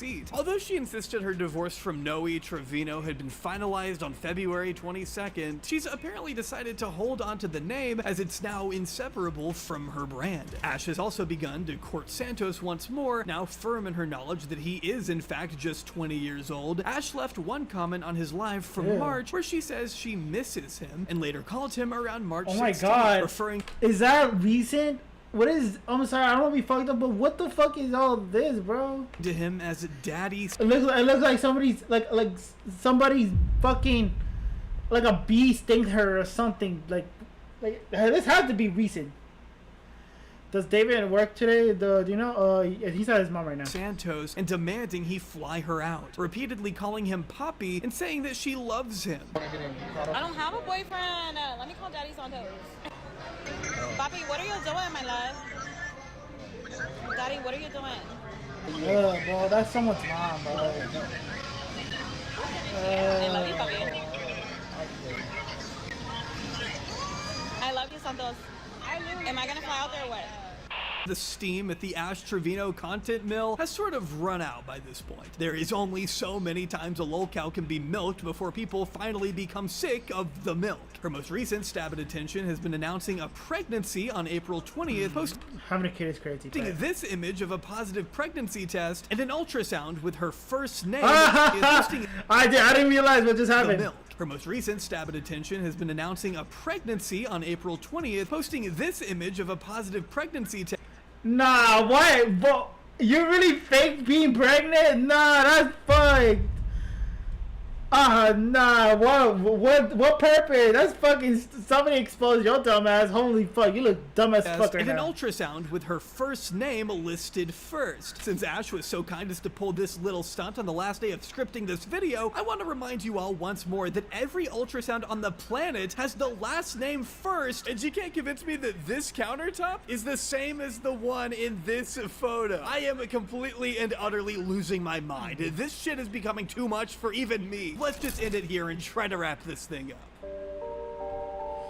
Holy fuck. That it?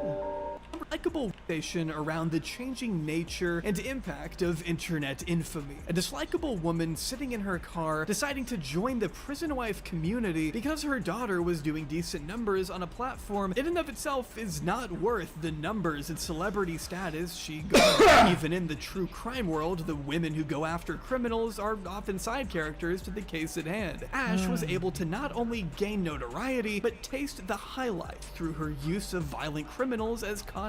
While the tea-hungry masses were happy to tune in every night to watch her play through these pseudo-passionate relationships as if it were a perverse kind of soap opera where one woman is actively worsening her life and humiliating and neglecting her children in the process. I mean, to the people watching at home, it sort of qualifies as entertainment, I guess. The drunken fights with her friends and family broke up the many minutes of her life. Yeah, it sucks to say that this is, entertaining to a lot of people, and people still continue to, go watch these streamers and just do dumb shit and just. It's like, what are we doing wrong? What the fuck is going on? Just sitting on her phone.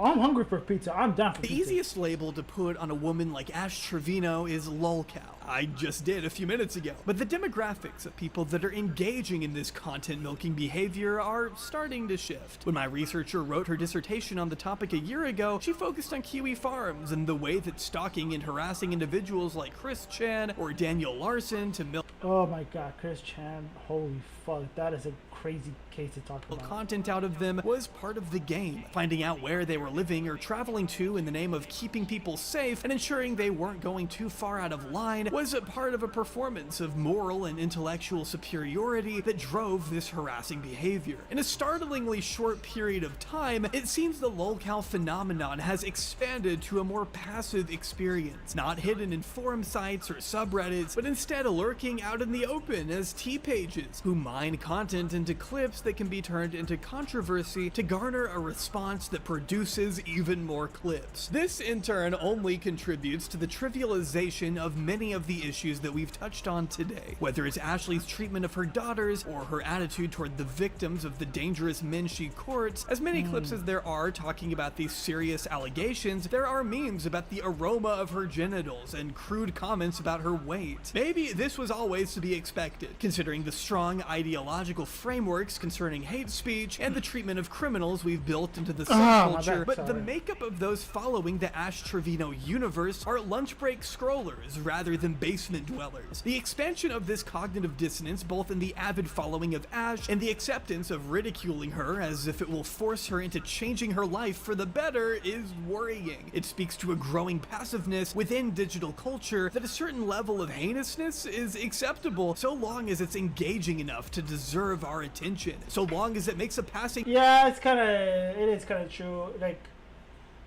it sucks that we have to watch people that does really fucked up things, but it's very engaging to watch.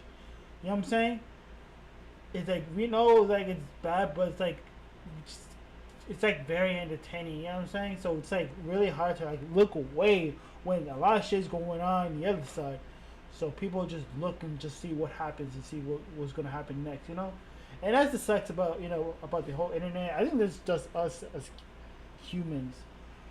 We just want to know what's going on. It's just like, I don't know. User feels superior without challenging them to step in, so long as it can be swiped away and replaced with something else less serious immediately so that the watcher doesn't need to dwell too hard. The one saving grace of the Ash Trevino story is that her children were older when their mother rose to online infamy. Luckily, they didn't have to grow up with this as their normal and can at least enjoy some degree of autonomy that allows them to stay with their grandparents, far away from the prying eyes of the internet. Still, the Ash's profile will always have some kind of effect on her family. Haley's TikTok, hovering at around 2 million followers, undoubtedly has something to do with her mother's rise in the streaming world. Unfortunately, the frame of reference that Ash's children will get to enjoy is not going to be afforded to many of the other children in this story, in particular that of the MILF house. This video was supposed to go into detail about the Brianna custody battle, the rings of content houses, and the children used to bolster them. I wasn't planning on splitting this video into two, but it looks like the perpetual crisis of Ash Trevino has eclipsed everything else that we could have gotten into. Rest assured, another video is on its way. And with that, I'm done rambling. Thanks for watching, thanks to Incogni, thanks to my editors and my researcher. Follow my Twitter, and remember, every day is a perfect day to go. Alright, that's Ash Trevino.